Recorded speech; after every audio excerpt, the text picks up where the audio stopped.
اب ایک اور اہم ترین آیت آ رہی ہے اسی کانٹیکسٹ میں. یہود و نصارہ جو اسلام کا مذاق اڑایا کرتے تھے اس وقت بھی اور آج کل بھی، اور میری پچھلی پوری گفتگو تقریباً 80 منٹ کی اسی پر تھی، جو گستاخانہ فلم تقریباً 3 ہفتے پہلے ریلیز ہوئی ہے 11 ستمبر 2012 کو، انوسینس آف مسلمز. اس پہ میں نے 80 منٹ گفتگو کی تھی کہ آج ہمیں کیا لایا عمل اختیار کرنا چاہیے. یہ ہماری گفتگو جو ہے وہ اہل سنت پاک .com پر اپلوڈ ہو چکی ہے تھرو یوٹیوب کا جو ہمارا چینل ہے 720085. تو انہی کی شرارتوں میں سے ایک شرارت یہ تھی، بسم اللہ الرحمن الرحیم، وَإِذَا نَادَيْتُمْ إِلَى الصَّلَاةِ، اور جب تم بلاتے ہو نماز کی طرف، یعنی اذان دیتے ہو نماز کے لیے، جب تم ندا دیتے ہو، اتخذوها ہزوا ولعبا، تو وہ اس اذان کو، اس ندا کو جو نماز کی طرف ہے، اس کو بھی مذاق بنا لیتے ہیں اور کھیل. ذالک بانہم قوم لا یعقلون، اور یہ حماقت وہ اس لیے کرتے ہیں کہ وہ ایسی قوم ہے جن میں عقل نہیں ہے. عقل نہیں ہے مراد یہ ہے کہ ان کے اندر انٹلیکٹ تو موجود ہے لیکن وہ اپنی عقل کو استعمال نہیں کرتے.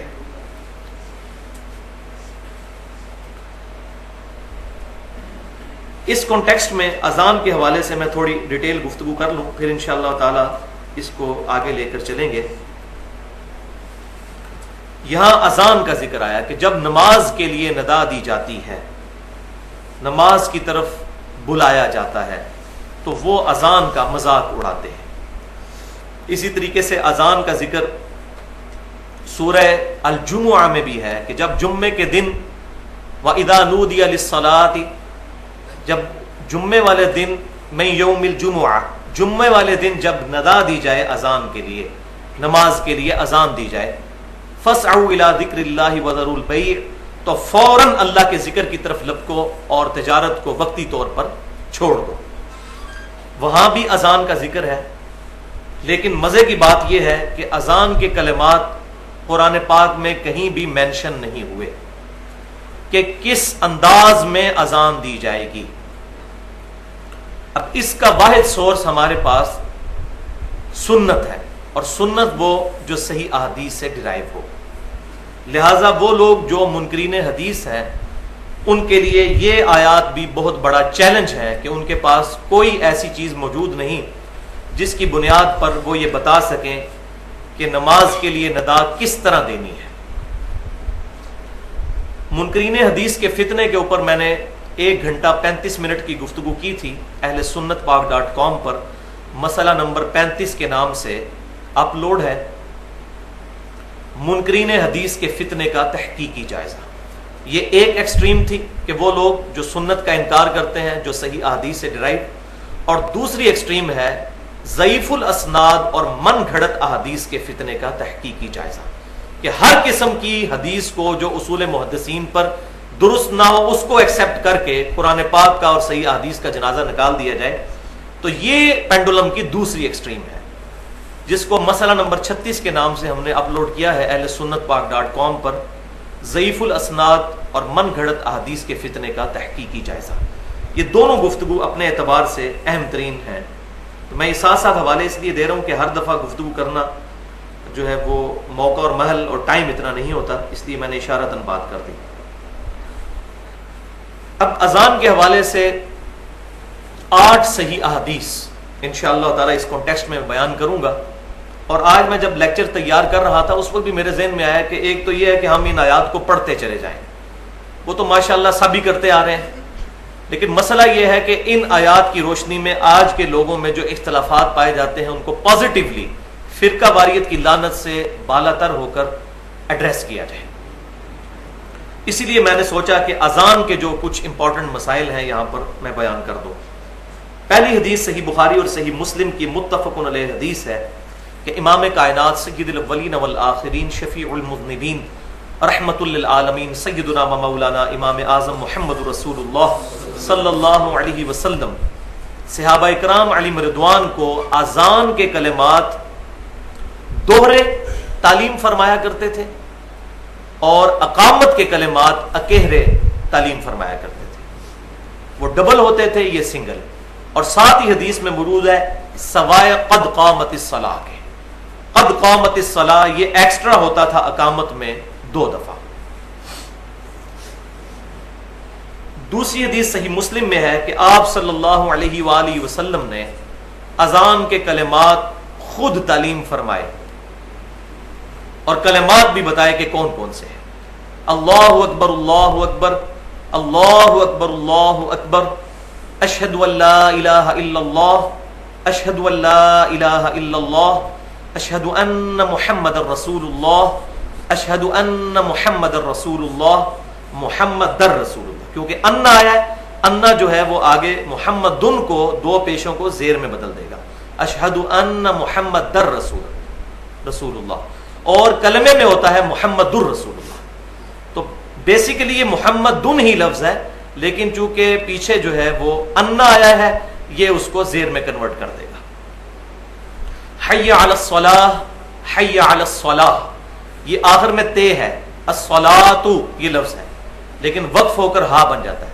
حی علی الصلاۃ، حی علی الصلاۃ 2 دفعہ. حی علی الفلاح، حی علی الفلاح، اس میں دوسرے والی خے ہے جو حلق سے نکلتی ہے، ہا حلوائی والی ہے جس کو اردو میں کہتے ہیں. اللہ اکبر اللہ اکبر، لا الہ الا اللہ. اب ہمارے اہل تشیع بھائی جو ہیں ان میں بھی کلمات تو یہی ہیں، تھوڑے سے فرق کے ساتھ، اور وہ بھی میں سمجھتا ہوں کہ وقت کے ساتھ ساتھ جو ایگزیجریشن آئی اس کا نتیجہ ہے، ورنہ اوریجنلی اذان کے کلمات یہی ہے. البتہ انہوں نے جو ایڈیشن کی سیدنا علی رضی اللہ تعالیٰ عنہ کے بارے میں، تو ہم اس ایڈیشن کو کفر تو نہیں سمجھتے. ظاہر ہے کہ سیدنا علی کو ولی اللہ کہنا یہ کوئی کفریہ جملہ تو نہیں، یہ تو اسلام کا حصہ ہے. لیکن اذان کے ساتھ اس کو ایڈ کر دینا نبی صلی اللہ علیہ وسلم کی تعلیم فرمائے بغیر تو یہ بدعت ہے. اس کو ہم بدعت کہیں گے، کفر اور شرک نہیں کہیں گے. لہٰذا پازیٹیولی ان کو ایڈریس کرنا چاہیے. اور مزے کی بات یہ ہے کہ ہمارے اہل تشیع بھائی جب نماز کے اندر کلمہ پڑھتے ہیں تشہد میں، اشہد اللہ الہ الا اللہ و اشہد ان محمد عبدہ و رسولہ، ادھر علی ولی اللہ کوئی نہیں ہے، ان کی کتابیں بھی اٹھا کے دیکھ لیں. لیکن کلمے میں اور اذان میں انہوں نے یہ ایڈیشن کی. لیکن میں بار بار کہہ رہا ہوں کہ یہ ایڈیشن جو ہے کفر اور شرک نہیں ہے جب تک کہ کوئی علی رسول اللہ نہ کہہ دے، وہ کفر ہو جائے گا. جو بدقسمتی سے ہمارے اہل سنت کے ہاں 2 ایسے مکاتب فکر ہیں جن کے اندر ایسے کلمات ہمیں ملتے ہیں، اس پر میرا ایکسکلوسو ریسرچ پیپر ہے اندھا دھند پیروی کا انجام، جس کے اندر ایک بہت بڑے دیوبندی عالم ہیں جن کے مرید نے کلمہ پڑھا اور انہوں نے اپنے مرید کو انڈورس کیا، لا الہ الا اللہ اشرف علی تھانوی رسول اللہ والعیاذ باللہ. یہ کلمہ کفر ہے. اسی طریقے سے بریلوی مکتبہ فکر میں بھی حشت بہشت ایک کتاب ہے، اس میں بھی یہ واقعہ موجود ہے، شبیر بردر سے چھپی ہوئی ہے، بریلویوں نے خود چھاپی ہے. معین الدین چشتی صاحب کے ریفرنس سے، واللہ عالم انہوں نے کہا یا نہیں کہا، البتہ ان کا تو دعویٰ یہی ہے کہ جب ان کے پاس کوئی مرید ہونے آتا تھا تو وہ کلمہ پڑھواتے تھے، لا الہ الا اللہ چشتی رسول اللہ. یہ کلمہ کفر ہے. علی ولی اللہ کلمہ کفر نہیں ہے، وہ زیادہ سے زیادہ بدعت ہوگا اگر کلمے میں یا اذان میں ایڈ کیا جائے. ویسے کوئی پڑھتا رہے تو پڑھے، علی ولی اللہ، علی اللہ کا ولی ہے، سیدنا ابوبکر بھی اللہ کے ولی ہیں، سیدنا عمر بھی ولی ہیں، سیدنا عثمان بھی ولی ہیں، تمام صحابہ کرام علیہم رضوان اللہ کے اولیاء ہیں. تیسری حدیث سنن نسائی میں، یہ جو بہت بڑا اہل بدعت کی طرف سے اہل سنت پر اعتراض ہوتا ہے کہ یہ جو فجر کی اذان ہے جی، اس میں الصلاۃ خیر من النوم کے الفاظ سیدنا عمر ابن خطاب رضی اللہ تعالی عنہما رضی اللہ تعالی عنہ انہوں نے تعلیم فرمایا. تو یہ بہت بڑا جھوٹ ہے. کسی صحیح سند سے یہ بات ثابت نہیں کہ سیدنا عمر نے اذان کے اندر یہ ایڈیشن کی ہو. وہ کیسے کر سکتے تھے؟ نبی صلی اللہ علیہ وسلم اپنا دین مکمل فرما کر گئے ہیں. آپ صلی اللہ علیہ وسلم کے دین کو کمپلیٹ کرنے کے لیے امت میں سے کسی بندے کی بھی کوئی ان پٹ کی ضرورت نہیں. اجتہادی مسئلے الگ، لیکن دین کی جو بیسکس ہیں اس میں کوئی بندہ رد و بدل نہیں کر سکتا. یہ ہو ہی نہیں سکتا کہ وہ یہ کام کرتے، ورنہ تو اس وقت مخالفت کھڑی ہو جاتی. جیسا کہ جامعہ ترمذی میں صحیح سند کے ساتھ موجود ہے کہ کہ سیدنا عمر فاروق رضی اللہ تعالیٰ عنہ نے پولیٹیکل ڈیسیژن لیتے ہوئے اپنے زمانے میں حج تمتع پر پابندی لگا دی کہ ایک سفر میں حج اور عمرے کو جمع نہیں کیا جا سکتا.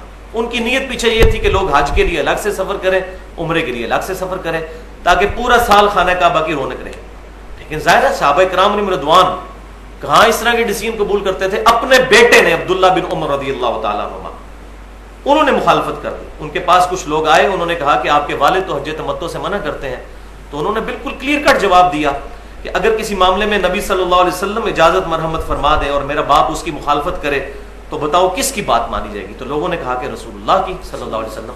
تو انہوں نے کہا پھر آپ صلی اللہ علیہ وسلم نے حج تمتع کیا ہے اور ہمیں اس کی اجازت دی ہے, ہم نبی صلی اللہ علیہ وسلم کی سنت کو نہیں چھوڑ سکتے. اس سے بڑھ کر کے سیدنا عثمان غنی رضی اللہ تعالیٰ عنہ نے جب اپنے مبارک دور میں بالکل اسی طریقے سے حج تمتع پر پابندی لگائی تو بخاری اور مسلم دونوں میں موجود ہے. یہ حدیث پتہ نہیں کیوں چھپاتے ہیں اہل سنت, حالانکہ یہ حدیث بخاری اور مسلم میں. سیدنا علی نے خط لکھا سیدنا عثمان کو جس میں یہ الفاظ تھے کہ میں کسی بھی شخص کی وجہ سے اپنے نبی کی سنت کو چھوڑ نہیں سکتا, خواہ آپ ہی کیوں نہ ہو. سیدنا عثمان نے آگے سے نہیں کہا کہ علیکم بسنتی وسنت الخلفاء الراشدین المہدیین, تم پر میری سنت اور خلفاء راشدین کی سنت لازم ہے. یہ صحیح حدیث ہے سنن ابی داؤد, سنن ابن ماجہ اور جامعہ ترمذی کے اندر. لیکن ان کو پتا تھا کہ یہ تمام سنتیں اس صورت میں جب صحابہ کرام علیہم رضوان بھی اتفاق رائے کر لیں خلیفہ راشد کے ساتھ. تو سیدنا عثمان کو سیدنا عمر رضی اللہ تعالی عنہما کو اپنا ڈیسیژن واپس لینا پڑا. تو الصلاۃ خیر من النوم کے الفاظ نبی صلی اللہ علیہ وسلم نے خود تعلیم فرمائے, اور یہ ہے تیسری حدیث سنن نسائی کی کہ آپ صلی اللہ علیہ وسلم صحیح سند کے ساتھ موجود ہے. ابو داؤد میں بھی ہے لیکن وہ سند ضعیف ہے. صحیح سند کے ساتھ سنن نسائی کے اندر ہے کہ آپ صلی اللہ علیہ وسلم فجر کی اذان کے لیے الصلاۃ خیر من النوم کے الفاظ تعلیم فرمایا کرتے تھے. تو یہ آپ نے خود فرمائے ہیں. لہذا یہ جو اتنا بڑا انہوں نے فرقہ وارانہ ایک مسئلہ کھڑا کیا ہوا تھا وہ الحمدللہ ختم ہوا بدعت کی سپورٹ میں جو لے کر آتے تھے. چوتھی حدیث جامعہ ترمذی میں ہے کہ سیدنا بلال رضی اللہ تعالی عنہ جب بھی اذان دیا کرتے تھے تو اپنی دونوں انگلیاں جو ہیں وہ کانوں میں یوں داخل کرتے تھے, اور اس کا مقصد یہ ہوتا ہے آواز کو اونچا کرنا, کیونکہ جب یہ دونوں انگلیاں یہ کان کے سوراخوں میں رکھنی ہے, باہر نہیں رکھنی جیسے لوگوں نے ایسے رکھی ہوتی ہے, باہر نہیں ہے, سوراخ کے اندر رکھنی ہے. اور اس کا مقصد یہ ہوتا ہے کہ جب آپ ان انگلیوں کو کان کے اندر داخل کرتے ہیں تو آپ کو بڑی ہلکی آواز آتی ہے اپنی بھی, تو آپ جب اونچی اذان دیتے ہیں تو آپ کو فیل نہیں ہوتا اس وقت. ورنہ اگر آپ یہ کانوں پہ انگلیاں نہ اونچا بولے تو اپنے کان درد کرنے لگ پڑتے ہیں. تو یہ آپ دیکھیں گے قاری حضرات بھی جو ہے کبھی اونچی تلاوت کرنا ہو تو وہ یوں کر لیتے ہیں تاکہ اپنی کانوں میں آواز اونچی نہ آئے. تو یہ بھی سنت ہے. پانچویں حدیث جامعہ ترمذی, سنن ابی داؤد, سنن نسائی اور سنن ابن ماجہ میں ہے کہ نبی صلی اللہ علیہ وسلم ترجیح والی اذان بھی تعلیم فرمایا کرتے تھے. ترجیح سے مراد ہے ریپیٹیٹو جو اذان ہے, کچھ کلمات کو زیادہ مرتبہ ریپیٹ کرنا ترجیح کے ساتھ. اور خصوصاً صحیح بخاری اور مسلم میں ملتا ہے کہ جو تہجد کی اذان ہوا کرتی تھی خصوصاً رمضان شریف کے اندر جو سیدنا بلال دیتے تھے وہ ترجیح والی اذان ہوتی تھی. اور پھر فجر کے لیے اذان عبداللہ ابن ام مکتوم رضی اللہ تعالیٰ عنہ دیا کرتے تھے.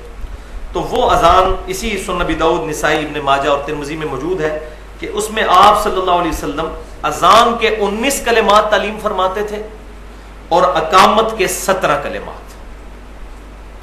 تو یہاں سے وہ ڈبل اقامت بھی ثابت ہو جاتی ہے جیسے ہمارے حنفی بھائی دیتے ہیں, لیکن وہ 2 نمبر یہ کرتے ہیں کہ وہ اس اذان کے ساتھ اقامت ڈبل دیتے ہیں کہ جو اذان سنگل ہوتی ہے. ہماری عمومی اذان تو سنگل ہی ہے جو ڈبل کلمات والی اذان ہے, اس کے ساتھ جب اقامت پڑھیں گے تو پھر بخاری اور مسلم میں نے پہلی حدیث بتا دی تھی کہ اکیلی اقامت ہوگی, جیسا کہ یہاں ہمارے اہل سنت میں سے اہل حدیث حضرات دیتے ہیں اور سعودی عرب میں بھی اکیلی اقامت کہی جاتی ہے. اللہ اکبر اشہد ان لا الہ الا اللہ اشہد ان محمد رسول اللہ حی علی الصلاۃ حی علی الفلاح قد قامت الصلاۃ قد قامت الصلاۃ. اس کو 2 دفعہ کہنا ہے, اللہ اکبر لا الہ الا اللہ. یہ کلمات ہیں عام اذان کے ساتھ, لیکن جو 19 کلمات والی اذان ہوگی ترجیح والی, اس میں کیا ہے اشہد ان لا الہ الا اللہ 4 دفعہ ہے, پھر اشہد ان محمد رسول اللہ بھی 4 دفعہ ہے.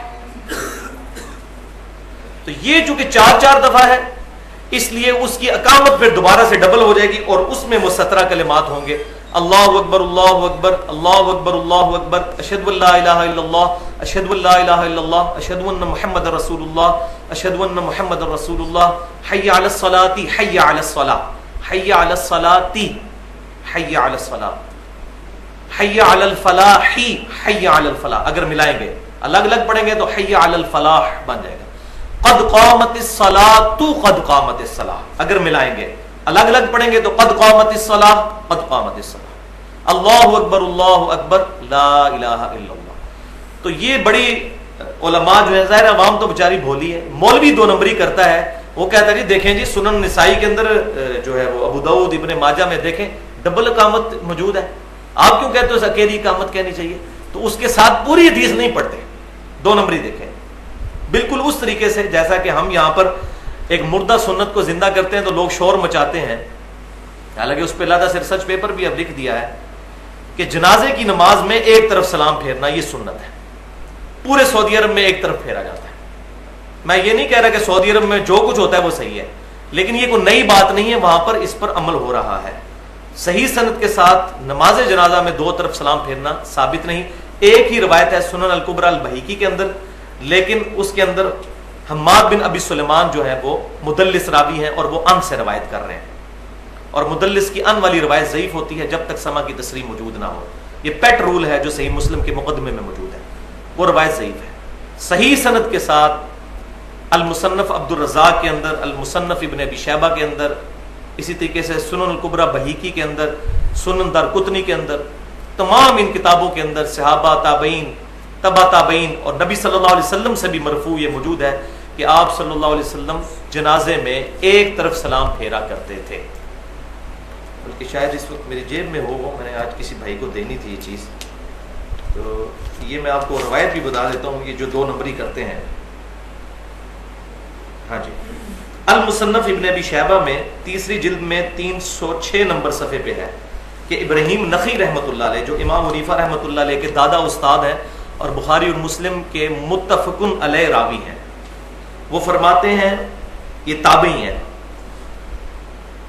کہ سجدہ سہو میں اور جنازے کا ایک ہی سلام ہے. سجدہ سہو میں بھی ایک سلام ہے اور جنازے میں بھی ایک سلام ہے. سجدہ سہو کے 3 طریقے ہیں. 2 تو وہ ہیں جو بخاری اور مسلم میں آئے کہ پوری اتحیات پڑھنے کے بعد 2 سلام پھیرنے سے پہلے ڈائریکٹ 2 سجدے کیے جائیں, پھر دونوں طرف سلام پھیر لیے جائیں. ایک یہ طریقہ جو بخاری اور مسلم میں ہے. دوسرا طریقہ بخاری اور مسلم میں کچھ یوں ہے کہ دونوں طرف سلام پھیر لیا جائے, اس کے بعد 2 سجدے کر لیے جائیں, پھر دوبارہ سلام پھیرنے کی ضرورت نہیں.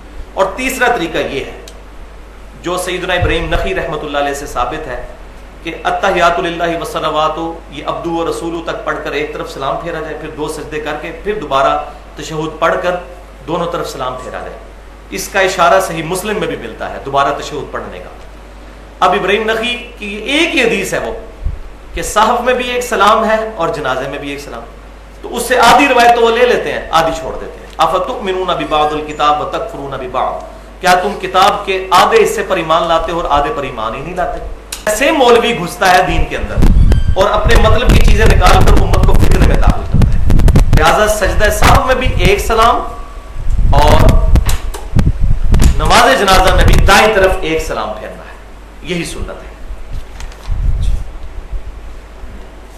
تو بات کہاں سے کہاں نکل گئی؟ میں اذان کا بتا رہا تھا کہ جب ڈبل اذان ہوگی تو اقامت ڈبل ہوگی. اگر سنگل اذان جو ہم عموماً دیتے ہیں تو اس کے لیے اقامت سنگل ہی ہوگی, یعنی اذان کے کلمات ڈبل اور اقامت کے سنگل. 6 حدیث صحیح بخاری اور مسلم کی متفق علیہ حدیث ہے کہ آپ صلی اللہ علیہ وسلم نے فرمایا کہ اذان کی آواز سن کر شیطان کی ہوا خارج ہو جاتی ہے اور بھاگ جاتا ہے. اسی طریقے سے جب اقامت کہی جاتی ہے تو بھی شیطان کی ہوا خارج ہو جاتی ہے اور وہاں سے بھاگ جاتا ہے. اور صحیح مسلم میں تو باقاعدہ موجود ہے, ایک مقام کا ذکر کر کے وہاں تک بھاگ جاتا ہے. اور وہ راوی کہتے ہیں کہ وہ مدینہ شریف سے 36 میل دور تھا, یعنی اذان کی آواز کا اتنا رعب ہے کہ شیطان 36 میل دور بھاگ جاتا ہے. 7ویں حدیث صحیح مسلم میں ہے کہ آپ صلی اللہ علیہ وآلہ وسلم نے فرمایا کہ جو شخص اذان کا جواب دے، اور جواب کیا ہے وہ اگلی حدیث میں بتا دوں گا، اذان کا جواب دے، اس کے بعد مجھ پر درود شریف پڑھے، تو جو ایک دفعہ مجھ پر درود شریف پڑھے گا اللہ تعالیٰ اس پر 10 رحمتیں نازل فرمائے گا۔ پھر آپ صلی اللہ علیہ وسلم نے فرمایا کہ اس کے بعد وہ الوسیلہ والی دعا اللہ کے حضور میرے لیے مانگے تو میری شفاعت قیامت والے دن اس شخص کے حق میں حلال ہو جائے گی۔ تو شفاعت رسول صلی اللہ علیہ وسلم حاصل کرنے کا نسخہ کیا ہے؟ اذان کا جواب دینا ہے، اس کے بعد درود شریف پڑھنا ہے، اور اس کے بعد الوسیلہ والی دعا مانگنی ہے۔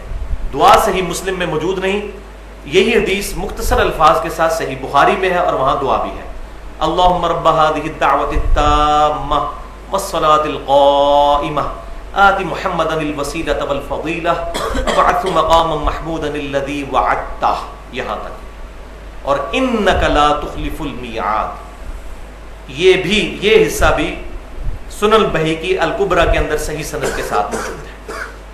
تو یہ بیچ میں جو ایڈیشن کی ہوئی ہے وہ درجۃ الرفیعہ اور ساتھ شفاعت کے جو الفاظ ہیں وہ کہنے کی ضرورت نہیں، وہ اس کی وجہ سے شفاعت خود بخود ہو جائے گی، وہ الفاظ صحیح سند کے ساتھ ثابت نہیں ہے۔ 8ویں حدیث صحیح مسلم میں آپ صلی اللہ علیہ وسلم نے اذان کا جواب بھی تعلیم فرمایا کہ اللہ اکبر کے جواب میں اللہ اکبر اس کو آپ ریپیٹ کریں، حی علی الصلاح حی علی الفلاح کے جواب میں لا حول ولا قوت الا باللہ کہنا ہے۔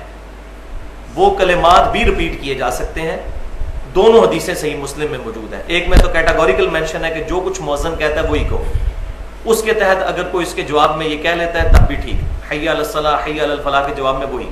لیکن دوسری حدیث میں ملتا ہے کہ لا حول ولا قوت الا باللہ، یعنی نہیں ہے طاقت گناہوں سے بچنے کی اور نہ نیکیوں پر استقامت مگر اللہ کی توفیق سے۔ اور یہاں یہ بات بھی یاد رکھیں کہ صحیح بخاری اور مسلم کی متفقن علیہ حدیث ہے کہ آپ صلی اللہ علیہ وسلم نے فرمایا قیامت والے دن جو مؤذن لوگ ہیں اذان دینے والے ان کی گردنیں سب سے لمبی ہوں گی، یہ اس کی فضیلت ہے۔ اس کے علاوہ بھی فضائل بہت زیادہ موجود ہیں، لیکن اکثر اذان دینے کے جو فضائل بیان کیے جاتے ہیں وہ ضعیف سند کے ساتھ ہی بیان ہوتے ہیں، لیکن اذان جو ہے اس کی فضیلت بہت زیادہ ہے، اور یہ نہیں سمجھنا چاہیے کہ یہ کوئی 3rd کلاس لوگوں کا کام ہے اذان دینا۔ بڑھ چڑھ کر شوق سے جب بھی موقع ملے اذان دینے کی سعادت حاصل کرنی چاہیے، لیکن اذان پہلے سیکھیں اور کسی عالم کو سنا بھی لیں تاکہ اذان صحیح دینی آ جائے، اس کے بعد اذان کے لیے کھڑے ہوں۔ اسی طریقے سے اب 2-3 مسائل ہیں یہاں پر میں بیان کر دوں، 3 مسائل، 3 امپورٹنٹ پوائنٹ ہیں جو میں یہاں پر ڈسکس کرنا چاہتا ہوں اذان کے حوالے سے۔ پوائنٹ نمبر 1 یہ ہے کہ جامعہ ترمذی سنن نبی داؤد کے اندر صحیح سند کے ساتھ یہ حدیث موجود ہے کہ امام کائنات صلی اللہ علیہ وسلم نے ارشاد فرمایا کہ اذان اور اقامت کے درمیان کی گئی دعا رد نہیں جاتی۔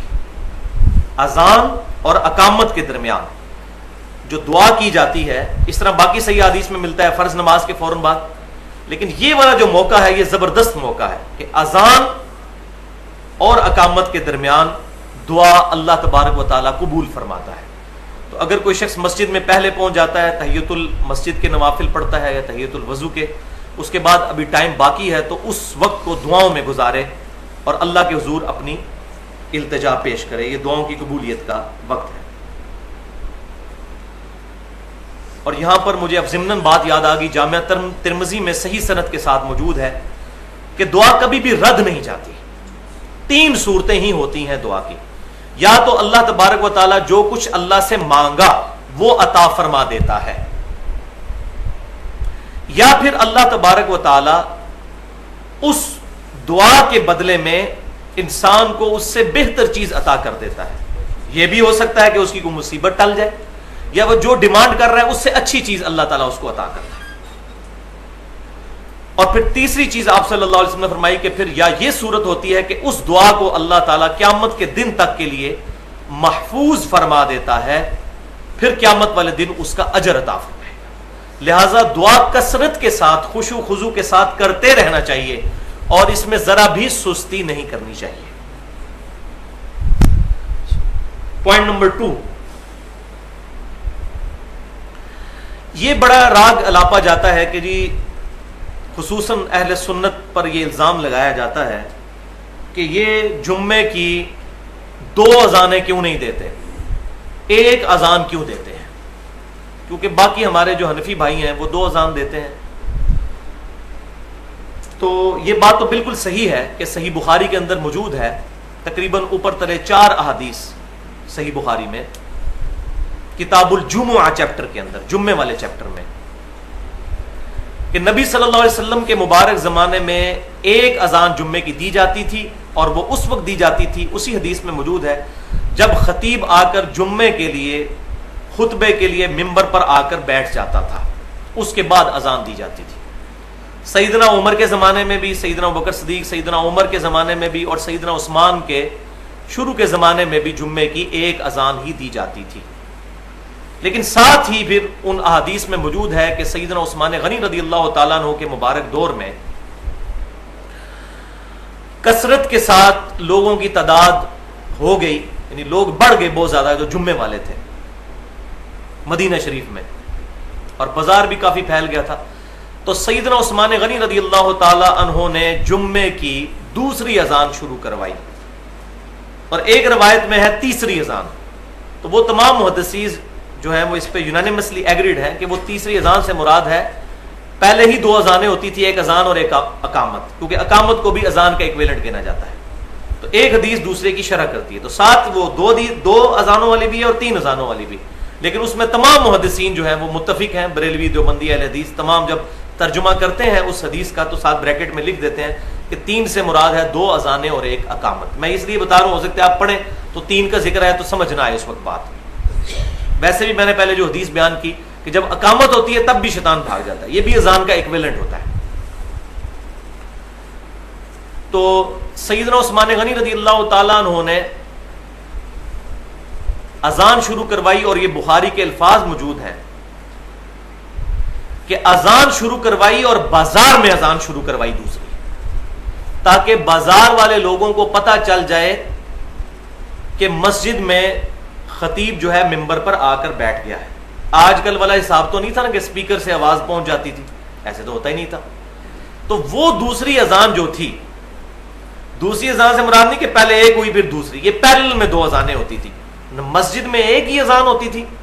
2ری اذان سے مراد یہ نہیں کہ مسجد میں 2ری، اس میں موجود ہے کہ 2ری اذان جو ہے وہ بازار میں ہوا کرتی تھی، تاکہ بازار والے لوگوں کو بھی پتہ چل جائے کہ مسجد میں خطیب آ کر ممبر پر بیٹھ چکا ہے۔ تو یہ سائملٹینیسلی دونوں اذانیں ہوتی تھیں، مسجد میں بھی ہو رہی ہوتی تھی اور بازار میں بھی، جس طرح آج کل بڑے ساری مسجدوں میں اذانیں شروع ہو جاتی ہیں، تو اذان تو 1 ہی ہے وہ، اب وہ اگر کوئی اس کو گننا شروع کر دے تو 100-150 تو ہمارے شہر میں اذانیں ہو رہی ہیں، تو بے وقوفی ہے نا اگر کوئی اس کو اس طریقے سے ایکومولیٹو اس کی گنتی کرنا شروع کر دے، تو یہ بے وقوفی ہے نا۔ تو پیرلل میں 2 اذانیں ہوتی تھیں، ایک بازار میں اور ایک مسجد میں، اور مقصد کیا تھا کہ بازار والوں کو پتہ چل جائے کہ مسجد میں چلیں، اب خطیب ممبر پر بیٹھ چکا ہے۔ ظاہر کمیونیکیشن کے لیے اس وقت اس طریقے سے اسپیکرز وغیرہ اویلیبل نہیں تھے، تو لہٰذا بالکل ٹھیک ہے، ہم اس پہ کوئی اعتراض نہیں کرتے۔ لیکن مسئلہ یہ ہے کہ یہ چونکہ ایک اجتہادی مسئلہ تھا، اس وقت سیدنا عثمان نے جو کچھ کیا، ہم اس کو الحمدللہ سر آنکھوں پر رکھتے ہیں۔ آج بھی اگر دنیا سے ٹیکنالوجی ختم ہو جائے یہ والی کہ اسپیکر کے ذریعے اذان کی آواز نہ پہنچ سکے، تو ہم بھی اس 2ری اذان کو بالکل جائز سمجھتے ہیں، دینی چاہیے۔ لیکن اب چونکہ وہ محل نہیں رہا، لہٰذا اسی سنت کی طرف رجوع کرنا چاہیے جو صحیح بخاری میں بھی موجود ہے کہ سیدنا عمر فاروق رضی اللہ تعالیٰ عنہ سے ریکویسٹ کی گئی کہ آپ اپنا خلیفہ کسی کو بنا دیجئے، تو انہوں نے فرمایا کہ اگر میں اپنا خلیفہ کسی کو بناتا ہوں تو میں اس کی سنت پر عمل کرتا ہوں جو مجھ سے بہتر ہے، یعنی سیدنا ابو بکر، اور اگر میں اپنا خلیفہ کسی کو نامزد نہیں کرتا تو میں اس کی سنت پر عمل کرتا ہوں جو ابو بکر سے بھی بہتر ہے، یعنی نبی صلی اللہ علیہ وسلم۔ تو صحابہ کہتے ہیں ہم سمجھ گئے کہ سیدنا عمر بھی نبی صلی اللہ علیہ وسلم کی طرح اپنا خلیفہ کسی کو نہیں بنائیں گے۔ آپ نے وہ 6 رکنی کمیٹی بنا دی، 10 مبشرہ میں سے 6 بندوں کو ڈال دیا، سیدنا عثمان، سیدنا علی، سیدنا طلحہ، سیدنا زبیر، عبد الرحمن بن عوف، سعد بن ابی وقاص رضی اللہ تعالی عنہم اجمعین. لیکن اپنے اوپر رسپانسبلٹی نہیں لئی کہ ایک بندے کو، انہوں نے کہا اگر میں کرتا ہوں تو ابو بکر کی سنت ہے. تو میں بھی یہاں یہی کہتا ہوں کہ اگر کوئی شخص 2 اذان والی سنت پر آج بھی عمل کرتا ہے بہت اچھی بات ہے، لیکن مسجد میں 2 اذانیں نہ دے. یہ پبلک کو دھوکہ دینا بند کریں. یہ مولوی، یہ اذان ہوگی بازار میں دوسری، سر آنکھوں پر. سیدنا عثمان کی سنت پر عمل کریں، بہت اچھی بات ہے، ہم اس کو صحیح سمجھتے ہیں. لیکن مسجد میں دیں گے تو پھر ہم کہیں گے کہ پھر اب یہ بدعت کی طرف جانے والی بات ہے، کیونکہ مسجد میں سیدنا عثمان سے ثابت نہیں ہے. ان پر یہ جھوٹی تہمت نہ لگائی جائے. وہ حدیثیں خود کھول کر پڑھیں تو پتہ چلے گا کتنا بڑا دھوکہ ان مولویوں نے ہمیں دیا ہوا ہے. اور ہم سے اگر کوئی پوچھتا ہے اہل سنت منہج پر جو لوگ چل رہے ہیں، تو ہم کہتے ہیں کہ اگر ہم 2 اذانیں دیتے ہیں تو ہم اس کی سنت پر عمل کرتے ہیں جو اس امت میں سیدنا ابو بکر اور عمر کے بعد سب سے افضل ہیں، یعنی سیدنا عثمان رضی اللہ تعالیٰ عنہ. اور اگر ہم ان کی سنت پر عمل نہیں کرتے تو ہم ان کی سنت پر عمل کرتے ہیں کہ جو نبی صلی اللہ علیہ وسلم کی سنت اور آپ کے بعد آپ کے 2 خلفاء جو اس امت میں سب سے بڑھ کر ہیں، سیدنا ابو بکر اور سیدنا عمر رضی اللہ تعالی عنہما. لہذا یہ مسئلہ بھی میں نے کلیئر کیا. اب پوائنٹ نمبر 3، یہ تھوڑا سا انٹرسٹنگ معاملہ ہے اذان کے حوالے سے. آپ لوگ بچپن سے یہ بات سنتے آئے ہوں گے اپنے بڑے بوڑھوں سے، اور پھر ہمارے پاکستان میں اس طرح کے تمام بے سند واقعات کو پروپوگیٹ کرنے کے لیے ایک بہت اچھا سورس موجود ہے. وہ ہے ایسی قوالیاں جس کے اندر ایگزیجریشن کے ساتھ صحابہ کرام علیہم رضوان کی یا نبی صلی اللہ علیہ وسلم کی تعریف کی جاتی ہے. اگر کوئی نعت پڑھتا ہے یا کسی صحابی کی منقبت پڑھتا ہے جائز ہے، میوزک کے ساتھ نہ ہو، لیکن وہ چیزیں ہوں جو ثابت بھی ہوں. خام خواہ ان کی شان کو دھکے کے ساتھ بلند کرنا یہ دین کے اندر ایگزیجریشن ہے، ظلم ہے، غلو ہے، بدعت کے درجے میں ہے. اور بسا اوقات انسان کا ایمان بھی برباد ہو جاتا ہے جب نبی صلی اللہ علیہ وسلم پر اگر کوئی جھوٹی بات منسوب کر دی جائے. تو ہمارے معاشرے میں ایک واقعہ بڑا عام ہے جو قوالی کے ذریعے بھی عام کیا گیا کہ ایک دفعہ کچھ صحابہ نے شکایت کی سیدنا بلال کی کہ وہ اذان صحیح نہیں دیتے، وہ شین کی بجائے سین پڑھ دیتے ہیں، اشہد ان محمد رسول اللہ، اشہد ان محمد رسول اللہ. تو نبی صلی اللہ علیہ وسلم نے صحابہ کرام علیہم رضوان کا ریگارڈ کرتے ہوئے، مطلب یہ جو روایت بیان کی جاتی ہے یہ ہے کوئی نہیں ہے، لیکن چونکہ بیان ہو رہی ہے قوالیوں میں بھی اور منقبتوں میں بھی، میں اس لیے بیان کر رہا ہوں.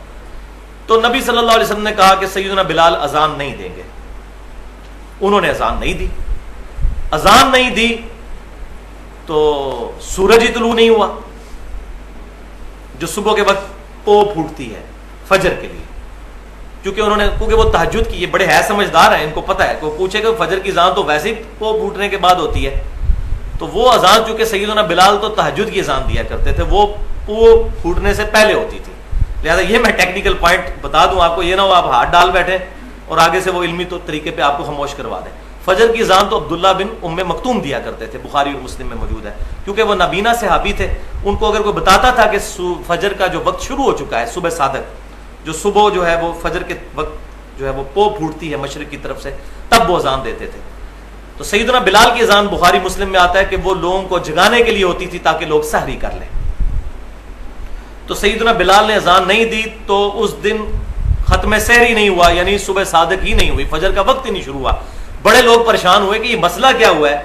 تو پھر پتہ چلا کہ جی وہ فرشتہ آیا، اس نے نبی صلی اللہ علیہ وسلم کو خبر دی کہ چونکہ بلال کی اذان پہ آپ نے پابندی لگائی تھی، اس لیے جو ہے وہ سورج ہی جو ہے وہ طلوع نہیں ہوا، سورج جو ہے اس کی پو جو ہے نہیں پھوٹی، ولیعوذ باللہ تعالی. اب یہ اس طرح کے من گھڑت واقعات پریزنٹ کر کے تو ہم بھی پھر سبحان اللہ اور الحمدللہ کہتے ہیں جی دیکھو جی سورج نہیں نکلا. بھائیو یہ سورج کا اس کے ساتھ کوئی تعلق نہیں ہے. ہم یہ مانتے ہیں اس بات کو کہ یہ پاسبل ہے کہ اگر پیغمبر دعا کریں تو سورج نہ نکلے یا سورج اپنی جگہ پر رک جائے. وہ روایت جو سیدنا علی کے بارے میں آتی ہے کہ ایک دن ان کی عصر کی نماز قضا ہو گئی تھی، نبی صلی اللہ علیہ وسلم ان کی گود میں سر رکھ کر سو رہے تھے. روایتیں تو ہیں لیکن اصول محدثین پر تمام روایتیں وہ ضعیف ہیں. البتہ صحیح حدیث صحیح بخاری کے اندر موجود ہے کہ یوشع ابن نون جو خلیفہ اول تھے سیدنا موسیٰ علیہ السلام کے، پہلے صحابی تھے سیدنا موسیٰ کے، بعد میں اللہ تعالیٰ نے ان کو پیغمبر بھی بنا دیا. یوشع ابن نون جن کی سرکردگی میں بنی اسرائیل نے جو ہے وہ فلسطین کو فتح کیا تھا سرائے سینا کے 40 سال گزارنے کے بعد.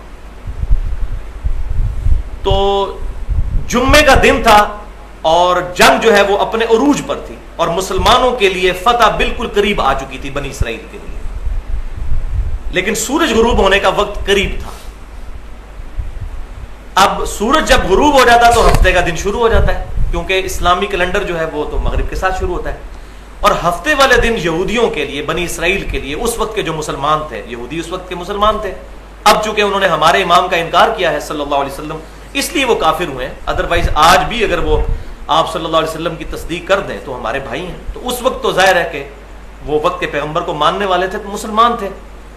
تو یوشع ابن نون علیہ السلام چونکہ پیغمبر تھے, صحیح بخاری میں ملتا ہے, انہوں نے اللہ کے حضور دعا کی کہ اے اللہ سورج کو روک دے تاکہ ہم آج کے دن فتح حاصل کر لیں, کیونکہ فتح بالکل قریب ہے. اگر سورج غروب ہو گیا پھر ایک دن کا گیپ آ گیا تو کافروں کو تیاری کرنے کا موقع مل جائے گا. ہفتے والے دن ہم تو قتال کر نہیں سکتے. تو اللہ تعالیٰ نے ان کی دعا قبول کی اور بخاری کے الفاظ ہیں کہ سورج کو روک دیا یہاں تک کہ مسلمانوں کو فتح ہوگی. تو اگر سیدنا یوشع ابن نون علیہ السلام کی دعا پر سورج رک سکتا ہے تو ہمارے پیغمبر صلی اللہ علیہ وسلم کی دعا پر بھی سورج رک سکتا ہے, کوئی پرابلم نہیں ہے.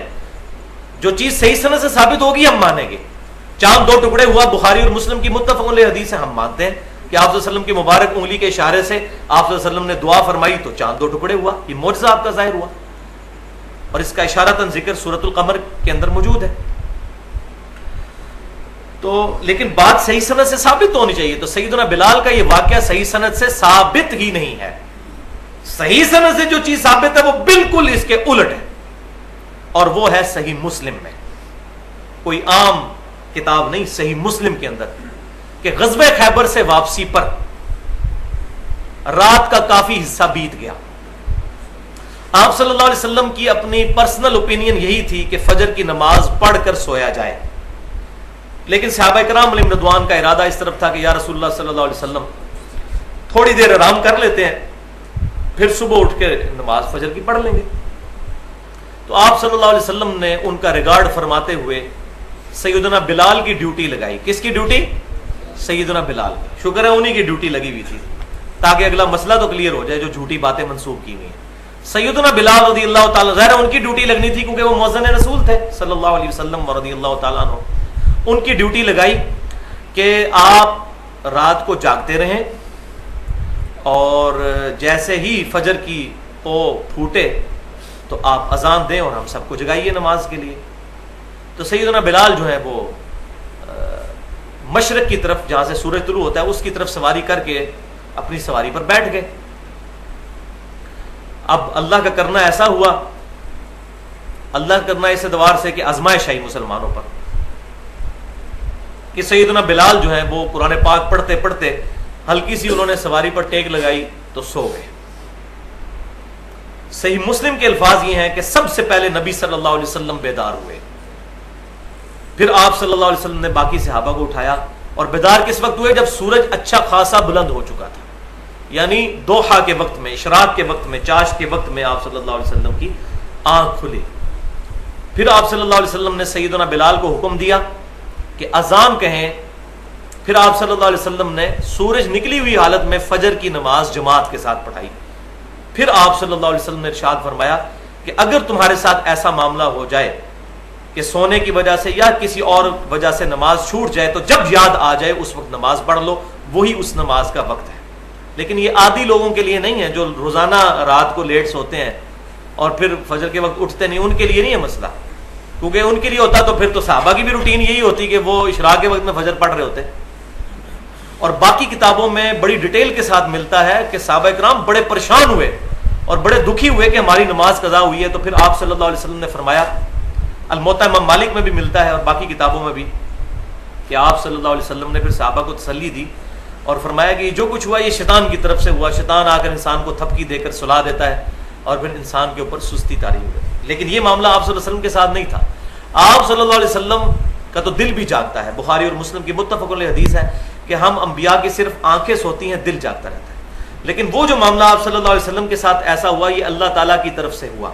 سنقرئک فلا تنسى، قرآن پاک میں ہے محبوب صلی اللہ علیہ وسلم ہم آپ کو ایسا سکھائیں گے کہ آپ کبھی بھولیں گے نہیں، الا ما شاء اللہ، ہاں مگر جب اللہ چاہے گا تو پھر آپ بھی بھول جائیں گے. کیوں؟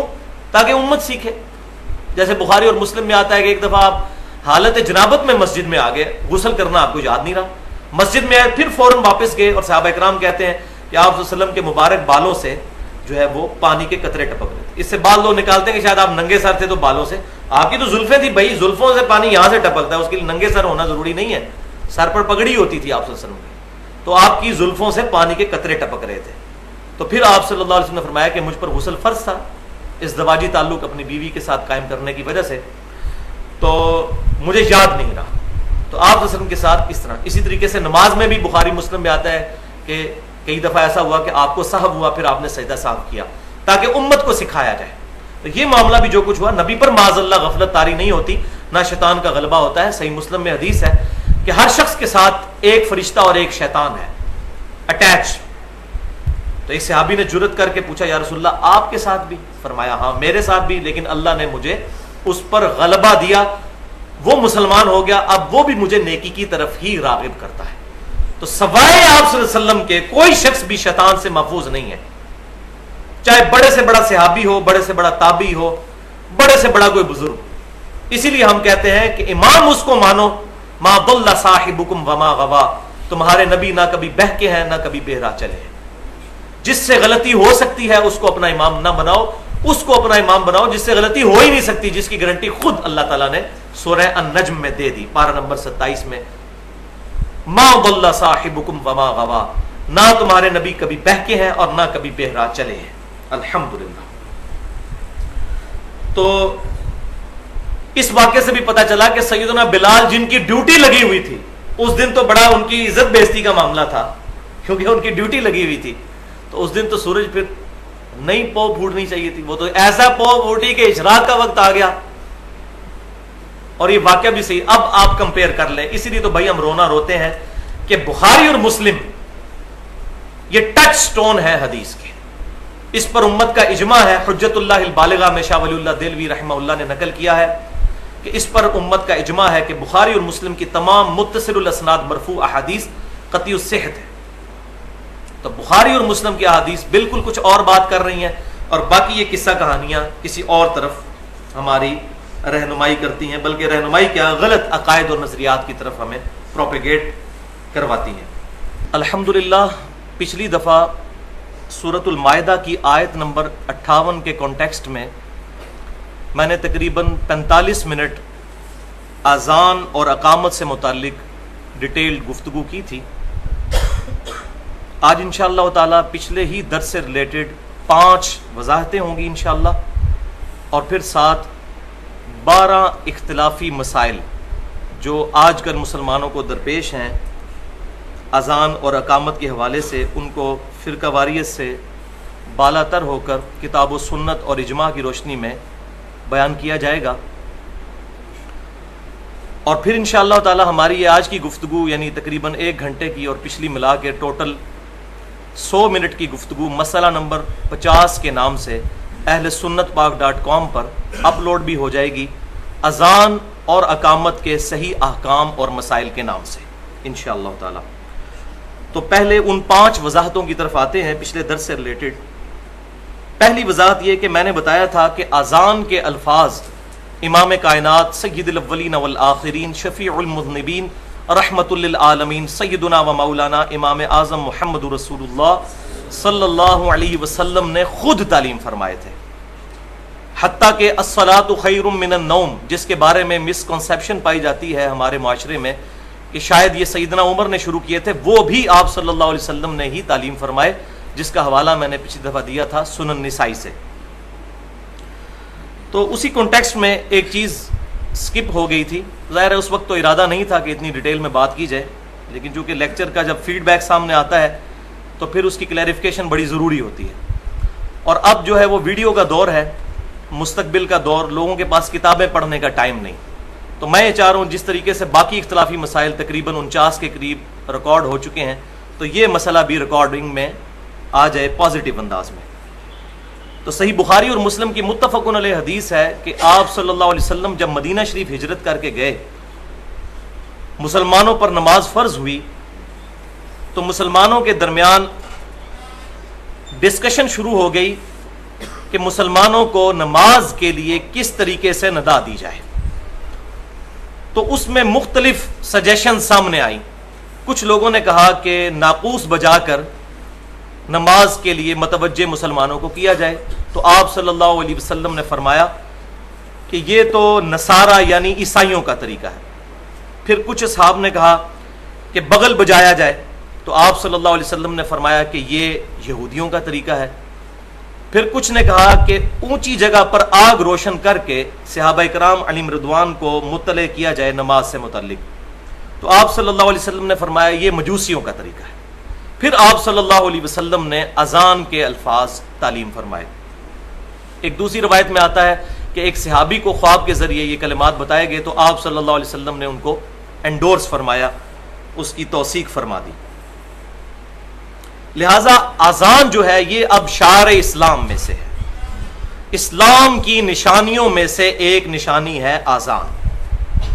آج کے اس ماڈرن دور میں جب کہ ہم اذان سن کر نہیں بلکہ گھڑی پہ ٹائم دیکھ کر مسجد میں نماز پڑھنے کے لیے جاتے ہیں، سچ اذان کی ضرورت کوئی نہیں رہی، لیکن چونکہ یہ شعائر اسلام ہے لہذا کوئی بندہ اس بات پر اب فتویٰ نہیں دے سکتا کہ چونکہ لوگ گھڑی دیکھ کر مسجد میں آتے ہیں، لوگوں کو پتا ہے ظہر کا ٹائم جو ہے وہ 1 بجے ہے، عصر کا ٹائم جو ہے وہ 3:45 بجے ہے، مغرب جو ہے وہ 6 بجے ہو جاتی ہے، تو لہذا اذان کی تو ضرورت نہیں ہے۔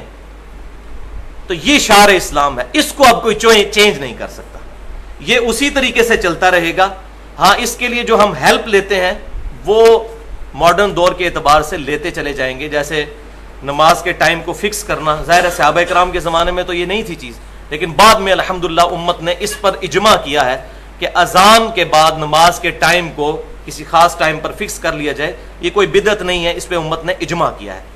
اور اجماع پر میری بڑی ڈیٹیل کے ساتھ گفتگو ہے، تقریباً 50 منٹ کی اہل سنت پاک.com پر، مسئلہ نمبر 31 کے نام سے اجماع کی حجیت اور اس کی اہمیت۔ اس میں نے کم از کم 17 مثالیں دی ہیں اجماع کی، کہ اجماع بھی بالکل اسی طریقے سے حجت ہے جیسا کہ کتاب و سنت حجت ہے، کیونکہ اسی کتاب و سنت نے اجماع کی طرف ترغیب دلائی ہے، بلکہ یہ کتاب اللہ کا اللہ کی طرف سے نازل ہونا اس پر بھی امت کا اجماع ہے، ہمارے سامنے نازل نہیں ہوئی، یہ امت کے اجماع نے عملی تواتر کے ساتھ اس کتاب کو ٹرانسفر کیا ہے۔ ہم نے نہ نبی صلی اللہ علیہ وسلم کو دیکھا، نہ صحابہ کو، نہ تابعین کو، نہ تبع تابعین کو، 1400 سال بعد تقریباً ہم پیدا ہوئے، تو اس کتاب کو امت کے اجماع اور عملی تواتر نے جو ہے وہ نقل کیا ہے۔ اسی طریقے سے نماز کی ٹائمنگ کے اوپر بھی میری گفتگو ہے، مسئلہ نمبر 30 کے نام سے، نمازوں کے اوقات، اس کی اہمیت اور اس میں جو اختلافی مسائل ہیں، تقریباً 52 منٹ کی اہل سنت پاک.com پر۔ میں ساتھ ساتھ اس کے صرف ضمناً حوالے دے رہا ہوں کیونکہ آج پھر اس طرف موضوع نہیں لے جایا جا سکتا۔ دوسری وضاحت میں نے بتایا تھا کہ کلمے میں ہم پڑھتے ہیں لا الہ الا اللہ محمد الرسول اللہ، دال کے اوپر 2 پیشے ہیں، تنوین، محمدن لفظ ہوتا ہے، آگے را آ گیا ہے، را حروف یرملون میں سے ہے، یعنی ادغام جن کے ساتھ ہوتا ہے، تنوین کے فوراً بعد جب یہ الفاظ آتے ہیں یرملون، یا را میم لام واو نون، تو یہ پچھلے الفاظ کے ساتھ مل جاتا ہے، تو محمد الرسول اللہ بن جاتا ہے ہمارے کلمے میں۔ لیکن اذان کے اندر چونکہ ہم اس کو یوں پڑھتے ہیں اشہد ان، تو ان جو ہے یہ حروف مشبہ بالفعل میں سے ہے جو 6 ہیں، اور ان کی خاصیت یہ ہے کہ یہ اپنے بعد اگر 2 پیشیں آ رہی ہوں تو ان کو 2 زبر میں کنورٹ کر دیتے ہیں، ایک پیش آ رہی ہو تو اس کو ایک زبر میں کنورٹ کر دیتے ہیں، انا، انا، لکننا، اس طرح کے الفاظ۔ تو اسی لیے ہم اذان میں اور اقامت میں پڑھتے ہیں اشہد ان محمد در رسول اللہ، وہ زبر میں کنورٹ ہو جاتا ہے انا کی وجہ سے، یہ ہے اس کی ٹیکنیکل ریزن۔ بالکل اسی طریقے سے جب پریپوزیشنز آ جاتی ہیں عربی میں، جس کو ہم انگلش میں پریپوزیشنز کہتے ہیں اور عربی میں حروف جار کہتے ہیں، تو وہ 2 پیش کو 2 زیر میں کنورٹ کر دیتا ہے، جیسا کہ ہم درود شریف میں پڑھتے ہیں اللہم صلی علی محمد، اور آگے واو سے ملتا ہے تو علی محمد و علی آل محمد، حالانکہ اوریجنل لفظ ہے محمدن، لیکن یہ محمد دن کیوں بنتا ہے؟ اس سے پہلے الا آ گیا، الا آ جائے یا فی آ جائے، یہ حروف جار میں سے ہے، یہ اگلی پیش کو زیر میں کنورٹ کر دیتا ہے، اس کو زیر دے دیتا ہے۔ تیسری وضاحت اذان ترجیح کے حوالے سے، ترجیح عین اس کے اینڈ پر آتا ہے، عربی زبان میں کہتے ہیں جو چیز ریپیٹ کی جائے، رجعت اردو میں بھی لفظ بولا جاتا ہے۔ تو اذان ترجیح جو ہے وہ نبی صلی اللہ علیہ وسلم نے خود تعلیم فرمائی۔ میں نے ڈیٹیل سے پچھلی دفعہ بتایا تھا کہ 19 کلمات آپ صلی اللہ علیہ وسلم اس اذان کے لیے اقامت کے، اور 17 کلمات اذان کے تعلیم فرمایا کرتے تھے۔ اذان ترجیح یہ ہوتی ہے کہ اشہد ان لا الہ الا اللہ اور اشہد ان محمد رسول اللہ، اس کو 4 دفعہ کہا جاتا ہے اذان میں۔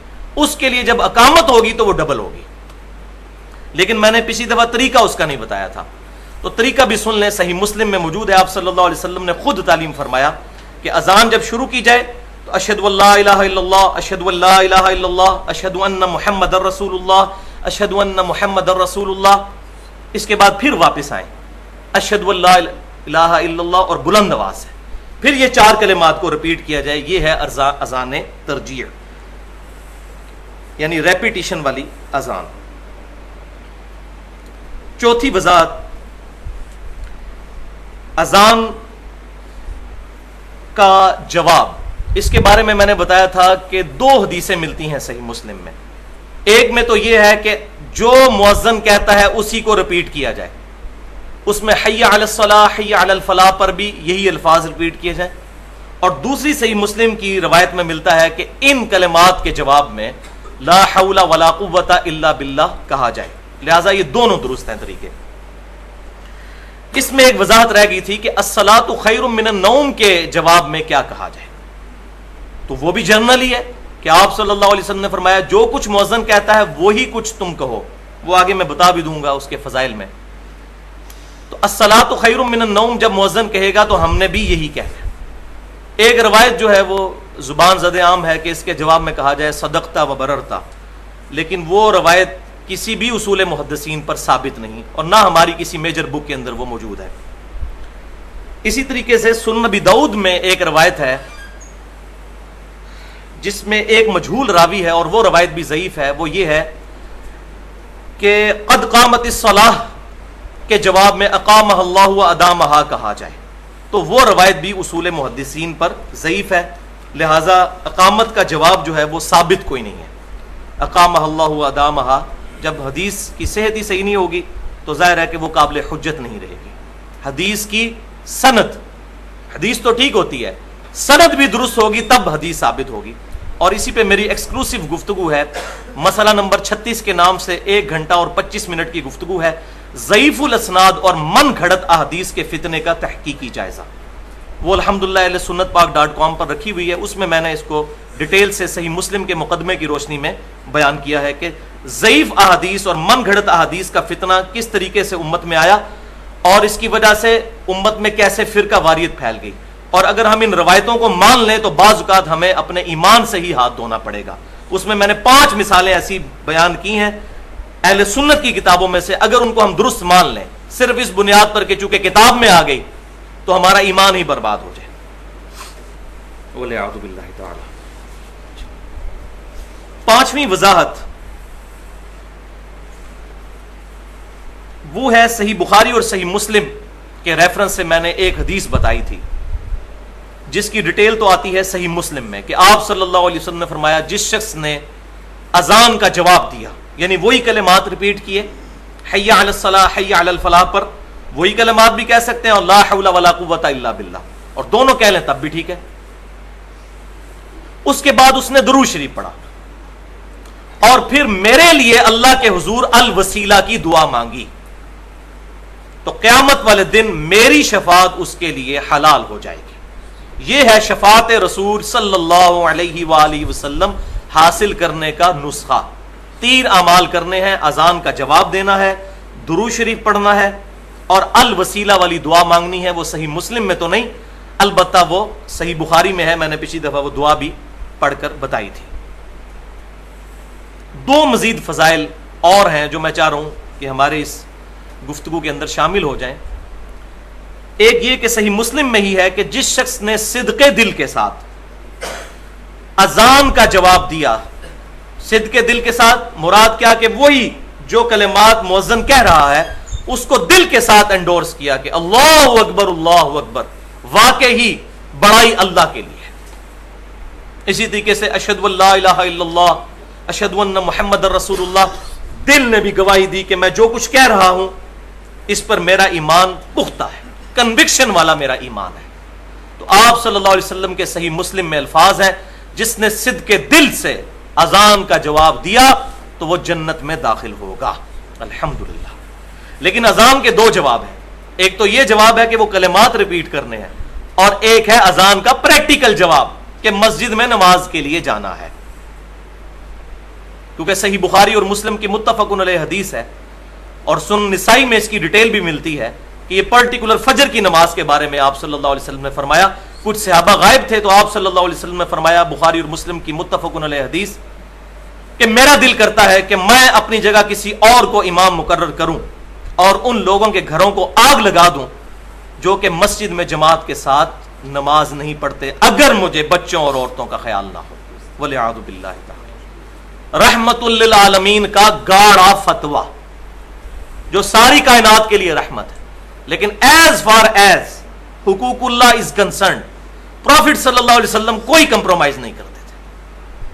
ہاں اپنی ذات کے لیے آپ معاف کر دیتے تھے، لیکن جہاں جہاں معاملہ آیا تھا شریعت کو اسٹیبلش کرنے کا، وہاں آپ صلی اللہ علیہ وسلم کسی ملامت کرنے والے کی ملامت کی پرواہ نہیں کرتے تھے. صحیح بخاری اور مسلم کی متفق علیہ حدیث ہے، کچھ صحابہ نے سفارش کی ایک فاطمہ نامی عورت کے بارے میں جو چوری کے مقدمے میں آپ صلی اللہ علیہ وسلم کے سامنے پیش کی گئی.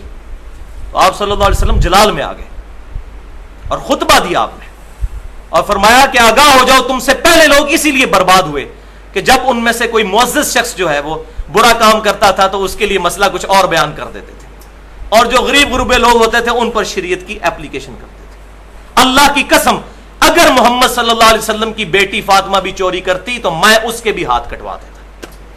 یہ ہے دین کو اسٹیبلش کرنے کا جذبہ الحمدللہ.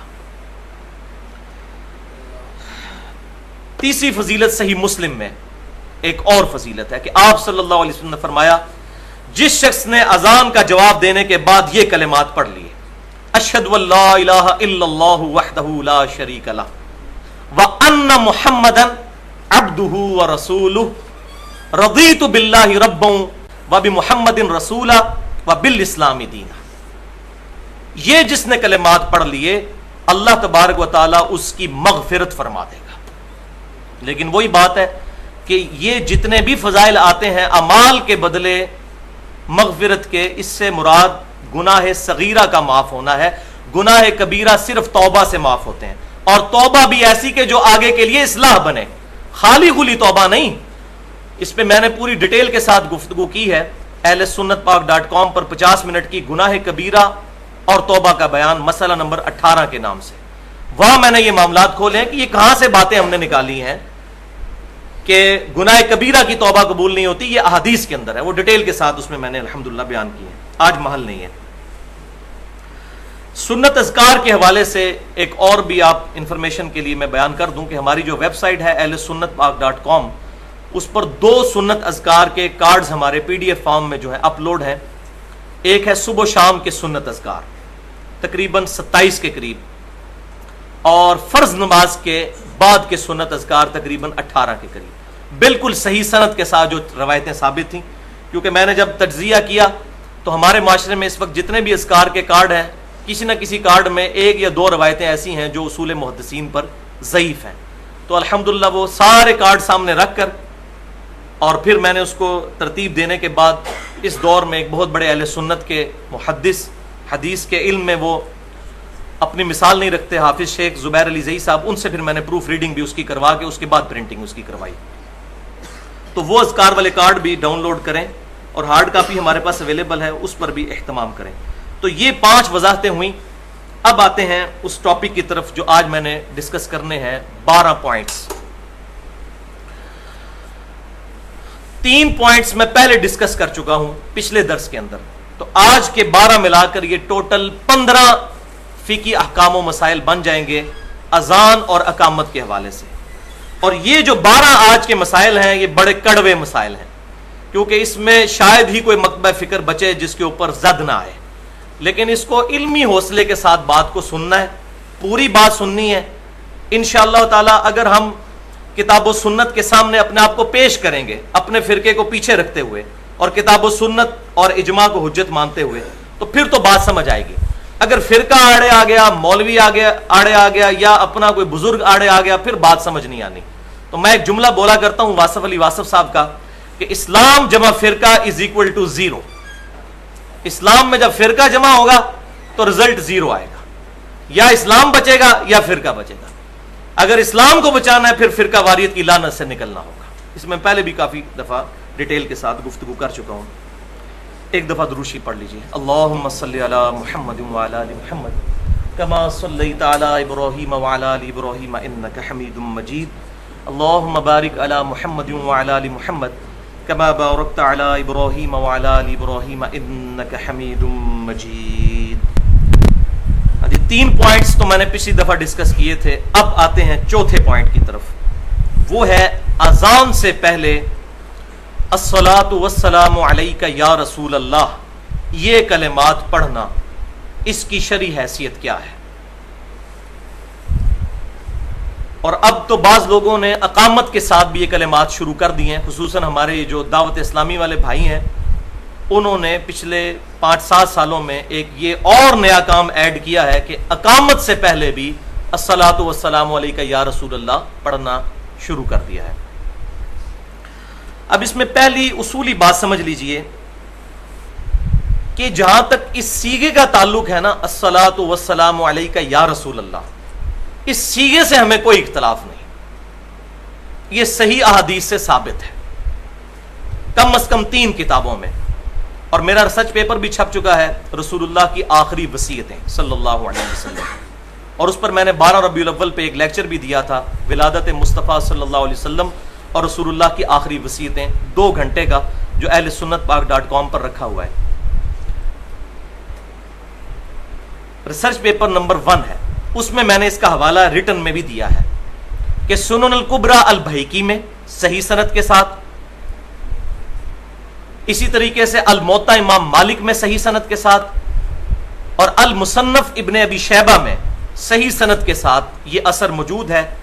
انٹرنیشنل نمبرنگ کے مطابق المصنف ابن ابی شیبہ میں 11793 نمبر روایت ہے کہ سیدنا عبداللہ بن عمر رضی اللہ تعالی عنہما جب کبھی بھی قبر رسول پر حاضر ہوتے تو پڑھتے السلام علیک یا رسول اللہ، پھر سیدنا ابوبکر کی قبر کے سامنے آ کر پڑھتے السلام علیک یا ابا بکر، پھر سیدنا عمر کے سامنے آ کر، ان کی قبر کے سامنے آ کر پڑھتے السلام علیک یا ابتا، اے میرے باپ آپ پر سلامتی ہو۔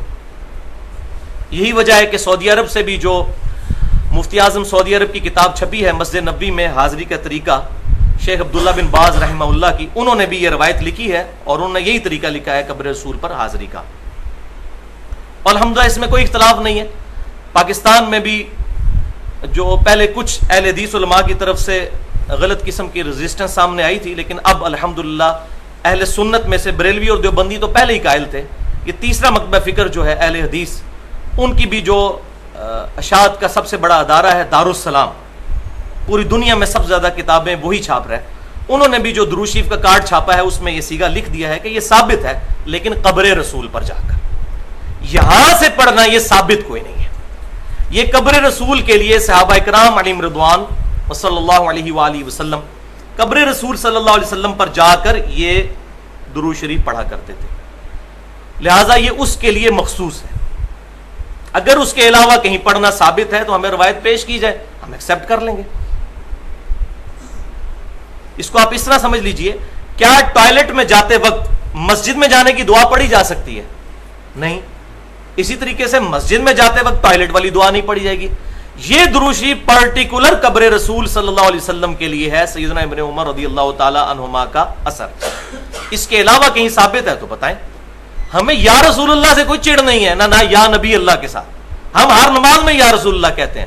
السلام علیکہ ایھا النبی ورحمۃ اللہ وبرکاتہ، اے نبی آپ پر سلام ہو، رحمتیں ہوں، برکتیں ہوں۔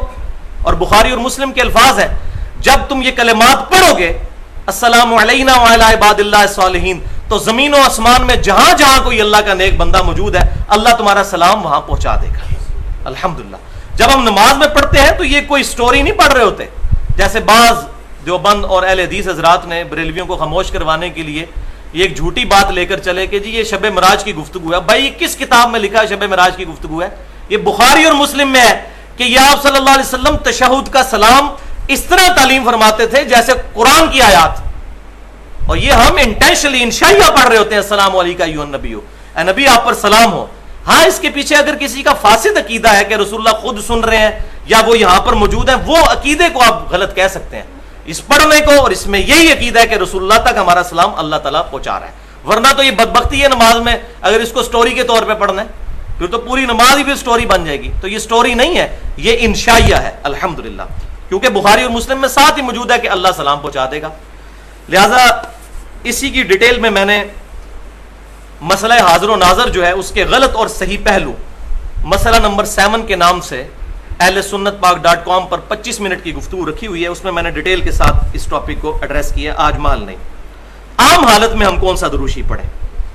تو بھائیو صحیح بخاری اور مسلم کی متفقن علیہ حدیث ہے کہ جب یہ آیت درود نازل ہوئی سورۃ الاحزاب کی آیت نمبر 56 بسم اللہ الرحمن الرحیم ان اللہ وملائکتہ یصلون علی النبی یا ایھا الذین آمنوا صلوا علیہ وسلموا تسلیما اللہم صل علی محمد وعلی آل محمد کما صلیت علی ابراہیم وعلی آل ابراہیم انک حمید مجید اللہم بارک علی محمد وعلی آل محمد کما بارکت علی ابراہیم وعلی آل ابراہیم انک حمید مجید. تو بخاری اور مسلم کے الفاظ ہیں کہ اس آیت کے جواب میں آپ صلی اللہ علیہ وسلم نے نماز والا درود ابراہیمی جو میں نے اب پڑھا یہ تعلیم فرمایا. اور حدیث شروع اس سے ہوتی ہے کہ اے اللہ کے رسول صلی اللہ علیہ وسلم آپ نے ہمیں سلام کا طریقہ تو سکھا دیا ہے، السلام علیکم ایھا النبی ورحمۃ اللہ وبرکاتہ، ہمیں درود شریف بھی ذرا سکھا دیجیے. تو پھر آپ صلی اللہ علیہ وسلم نے اس درود شریف کو سکھایا. لہٰذا اس درود شریف سے اگر کسی کو چڑ ہے نا تو اس کو معاذ اللہ نبی صلی اللہ علیہ وسلم سے چڑ ہے. اور کوئی کہتا ہے یہ درود میں سلام کوئی نہیں جی یہ ناقص ہے، تو یہ بات نبی صلی اللہ علیہ وسلم کو نہیں پتا تھی کہ یہ ناقص ہے؟ آپ نے کیوں نہیں فرما دیا؟ تو نماز کے اندر یہ پرفیکٹ ہے اس اعتبار سے بھی کہ سلام بھی آ جاتا ہے اور درود شریف بھی.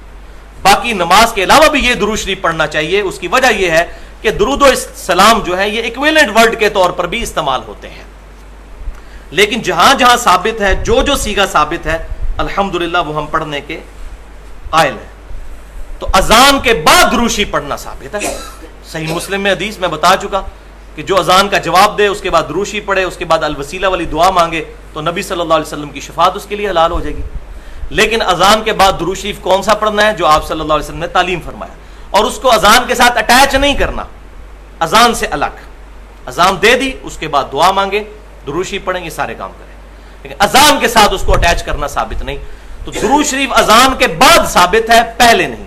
اور الحمدللہ دور حاضر میں بریلوی مکتب فکر کے سب سے بڑے محقق جو ہے غلام رسول سعیدی صاحب جو مفتی منیب الرحمان صاحب کے مدرسے میں شیخ الحدیث ہیں، میں تقریباً 2-3 دفعہ ان سے ڈیٹیل ملاقات کر چکا ہوں. ان کی مسجد میں درود شریف جو ہے وہ اذان سے پہلے نہیں پڑھا جاتا، اور انہوں نے باقاعدہ شرح صحیح مسلم میں لکھ بھی دیا کہ یہ پہلے پڑھنا ثابت نہیں. اور انہوں نے خود بریلویوں کو جھنجھوڑا ہے کہ کیا تم سیدنا بلال سے بڑھ کر محبت رسول کرنے والے ہو؟ پہلے ان سے تو ثابت کرو کہ انہوں نے اذان کے شروع میں اٹیچ کیا ہو. ہاں بعد میں اجتہادی طور پر کوئی بندہ پڑھ لیتا ہے، ہم اس پہ کوئی فتویٰ نہیں لگاتے، لیکن درود شریف کا صیغہ وہ ہونا چاہیے جو کتاب و سنت سے اس جگہ پر ثابت ہو. اذان دے لیں، اسپیکر بند کر دیں. اسپیکر میں ضروری ہے کہ لوگوں کو سنانا ہے، اسپیکر بند کر کے علادہ سے اس درود شریف کو پڑھیں، جتنی بار مرضی پڑھیں. اور میری الحمدللہ پوری 70 منٹ کی گفتگو ہے درود شریف کے صحیح احکام اور مسائل اور فضائل، اس پر ڈیٹیل کے ساتھ الحمدللہ درود شریف پر اہل سنت پاک .com پر اپلوڈ ہے. تو جہاں جہاں درود شریف ثابت ہے ہم الحمدللہ قائل ہیں. اب یہ بھی کہا جاتا ہے کہ جی دیکھیں جی درود شریف کا تو کوئی ٹائم ہی نہیں، جس ٹائم مرضی پڑھے. یہ بھی آپ سنتے ہوں گے لوگوں سے کہ جی درود شریف کا تو کوئی ٹائم نہیں ہے. تو پہلے اس میں یہ بات سمجھ لیجئے جس ٹائم پر ثابت ہے الحمدللہ وہ ہمارا عمل ہے. سنن ابن ماجہ میں صحیح سند کے ساتھ ہے کہ نبی صلی اللہ علیہ وسلم جب مسجد میں داخل ہوتے تو پڑھتے بسم اللہ والسلام علی رسول اللہ. یہ آج بھی مسجد نبوی پہ لکھا ہوا ہے، باب جبریل والے باب البقی کے اوپر، بسم اللہ والسلام علی رسول اللہ اللہم اغفر لی ذنوبی وافتح لی ابواب رحمتک، یہ پوری دعا ہم قائل ہیں، لیکن جہاں جہاں ثابت ہوگا وہاں. اب کوئی کہتا ہے جی ثابت نہیں تو کیا ہوا، تو یہ اس کے لیے میں اب بتانے لگا ہوں الزامی جواب کے طور پر کہ جامعہ ترمذی میں صحیح سند کے ساتھ یہ حدیث موجود ہے کہ ابن عمر رضی اللہ تعالیٰ عنہما کے سامنے کسی کو چھینک آئی تو اس نے پڑھ دیا الحمدللہ والسلام علی رسول اللہ. تو ابن عمر نے فرمایا یہ تو نے کیا پڑھا ہے؟ ان کا جی درود شریف بھی تو پڑھا ہے. تو انہوں نے فرمایا تم وہی کہو جو نبی صلی اللہ علیہ وسلم کہا کرتے تھے.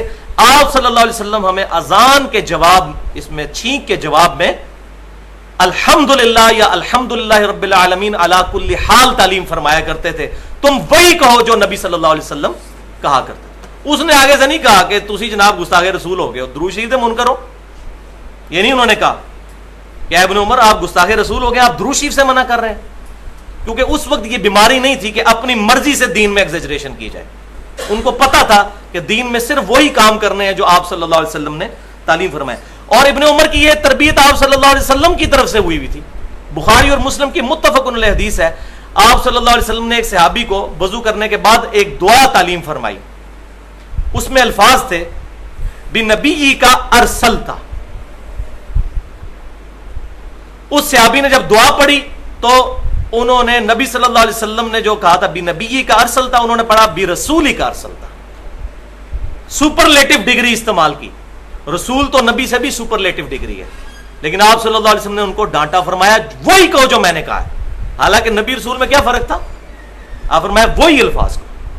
لیکن یہاں یہ بات بھی یاد رکھیں، میں فینیٹک بھی نہیں ہوں کیونکہ میں نے کسی مکتب فکر کو سپورٹ تو کرنا کوئی نہیں، لہٰذا میں جو چھپی ہوئی حدیث ہیں وہ بھی باہر نکالتا ہوں. پچھلی دفعہ میں نے حدیث بتائی نا صحیح بخاری سے کہ سیدنا یوشع ابن نون کی دعا سے سورج رک گیا تھا. تو یہ پہلے تو کسی نے نہیں بتائی ہے. ٹھیک ہے وہ روایت ضعیف ہے سیدنا علی والی کہ سورج واپس آ گیا تھا، لیکن یہ بخاری میں موجود ہے کہ یوشع ابن نون علیہ السلام کی دعا پر سورج اللہ نے روک دیا تھا. تو یہ اللہ تعالیٰ چاہے تو کسی نبی کی دعا پہ کر سکتا ہے. تو یہ حدیث بھی میں آپ بتا دوں، یہ پتہ تو ہے لیکن اس سے وہ رزلٹ جو فرقہ واریت کے اوپر ضرب لگاتا ہے وہ کوئی نہیں نکالتا. وہ صحیح بخاری اور مسلم کی متفق علیہ حدیث ہے اور صحیح بخاری کے الفاظ ہیں.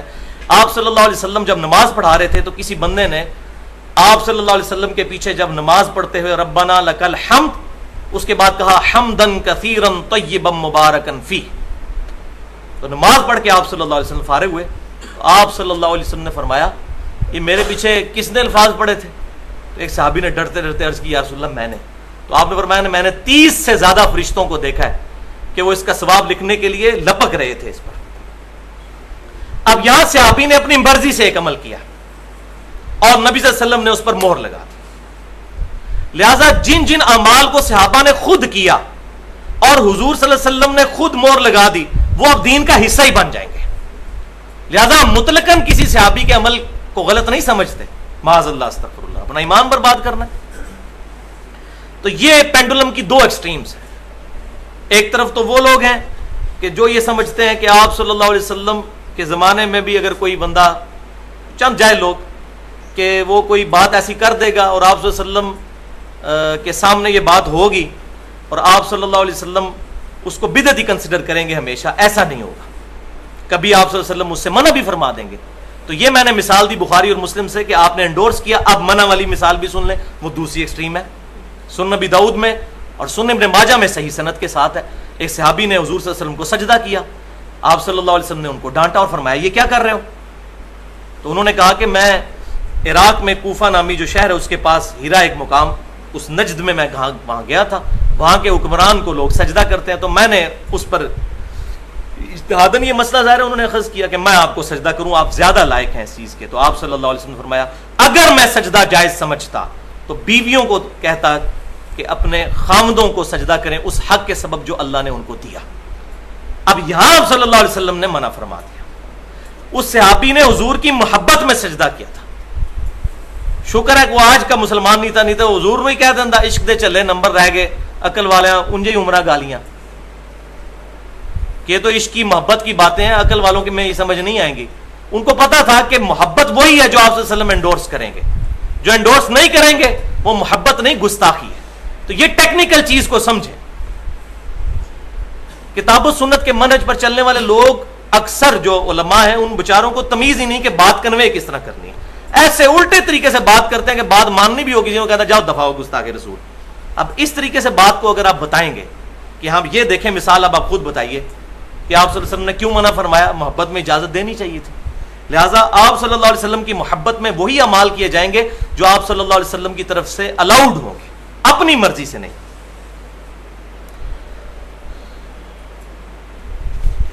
تو الحمدللہ یہ پوائنٹ نمبر 4 کمپلیٹ ہوا. اب آ جائیے جناب پوائنٹ نمبر 5 کی طرف. فقہ حنفی کی ایک مشہور کتاب ہے در مختار, اس پر حاشیہ لکھا ہے ابن عابدین شامی نے, جس کو فتاوی شامی بھی کہا جاتا ہے اور رد المختار بھی کہا جاتا ہے. در مختار, مختار میں خے ہے خرگوش والی, اور رد المختار میں ہے حلوائی والی. رد المختار یہ اس کا رد نہیں ہے, رد المختار یعنی در مختار پر جو اعتراضات کیے گئے ان کا رد انہوں نے کیا ہے. اور یہ فقہ حنفی کی متفقن علیہ کتاب ہے. بریلوی اور دیوبندی مکتبہ فکر کے علماء اس کتاب کو پڑھاتے ہیں, بلکہ یہ ان کے نزدیک امام حنیفہ رحمۃ اللہ علیہ کے بعد جو چند بڑے علماء ہیں ان میں سے ابن عابدین شامی بھی ہے. اس میں انہوں نے لکھا ہے کہ جب مؤذن کہے اشہد ان محمد الرسول اللہ تو انگوٹھے چوم کر آنکھوں کو لگائے جائیں اور پڑھا جائے قرۃ عینی بک یا رسول اللہ, اے اللہ کے رسول آپ میری آنکھوں کی ٹھنڈک ہے. آپ آنکھوں کی کیا, ہمارے دل کی, ہماری ایک ایک رگ کی ٹھنڈک ہے, اس میں تو کوئی دوسری بات ہی نہیں ہے. اور دوسری دفعہ پڑھا جائے صلی اللہ علیہ کا یا رسول اللہ. اب یہ فقہ حنفی کی متفقہ کتاب میں یہ مسئلہ لکھا ہوا ہے, لیکن ظلم کی انتہا ہے کہ دیوبند مکتبہ فکر کے علماء جو ہیں اس کو بدعت کہتے ہیں, حالانکہ پتہ ہے ان کو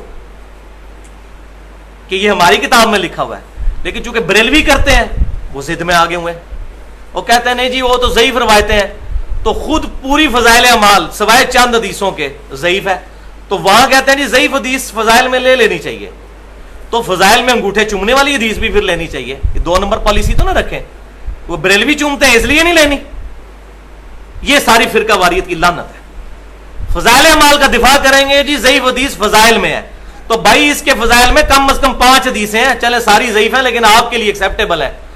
سیدنا ابوبکر صدیق سے روایت ہے کہ آپ صلی اللہ علیہ وسلم نے فرمایا جس شخص نے انگوٹھا چوم کے آنکھوں کو لگایا اور یہ دعا پڑھی قیامت والے دن میں اس کی شفاعت کروں گا. روایت ضعیف ہے لیکن فضائل پہ ہے, لیں فضائل مال میں ڈالیں اس کو. وہ نہیں ڈالیں گے کیونکہ بریلوی کرتے ہیں, بریلویوں سے ان کی دشمنی ہے. مسئلہ کتاب و سنت کو ماننا نہیں, مسئلہ ہے فرقہ واریت. تو ہم کہتے ہیں ایک اصول رکھیں, روایت اگر ضعیف ہے تو میں نے پہلے بھی بتایا کہ مسئلہ نمبر 36 جو ہے ضعیف الاسناد اور من گھڑت احادیث کے فتنے کا تحقیقی جائزہ 1 گھنٹہ 25 منٹ کی میں نے گفتگو کی, اس میں یہی باتیں تو بتائی ہیں صحیح مسلم کے مقدمے سے کہ امام مسلم رحمہ اللہ نے واضح لکھ دیا ہے کہ نہ ترغیب اور ترہیب میں لی جائے گی ضعیف روایت, اور نہ دین کا کوئی مسئلہ نکالنے کے لیے ترغیب اور ترہیب میں بھی نہیں لی جائے گی. ترغیب یہ ہے کہ نیک امال کی ترغیب دلانا اور ترغیب برے امال سے ڈرانا. جیسے فضائل مال میں وہ من گڑت روایت لے کے آئے ہیں کہ ایک نماز چھوڑ دی تو 2,86,00,000 سال دوزخ میں جلنا پڑے گا, اللہ معافی دے. من گڑت روایت وہ جی کہتے ہیں اس لیے بیان کر رہے ہیں تاکہ لوگ ڈر جائیں. تو صحیح مسلم کے مقدمے میں واضح یہ چیز موجود ہے. یہ آج ہماری باتیں نہیں ہیں, یہ صرف کتاب و سنت کے منہج پر چلنے والے لوگوں کی باتیں نہیں ہیں, یہ شروع سے باتیں لکھی ہوئی ہیں. اب صحیح مسلم کسی نے کھول کے پڑھے تو تب پتا چلے نا کہ اس کے مقدمے میں کیا لکھا ہوا ہے. لہذا یہ انگوٹھے چومنے پہ بھی حدیثیں موجود ہیں, اور سلسلہ احادیث ضعیفہ جو ہے شیخ البانی رحمہ اللہ کا, اس میں 73 نمبر حدیث ہے, اس کی وہ سند لے کر اس پہ انہوں نے پوری بحث کی ہے. ایون خود امام ابن جوزی رحمۃ اللہ علیہ جنہوں نے الموضوعات کبیر یعنی بڑی بڑی من گھڑت حدیثیں, ان میں بھی اس روایت کو لے کر آئے.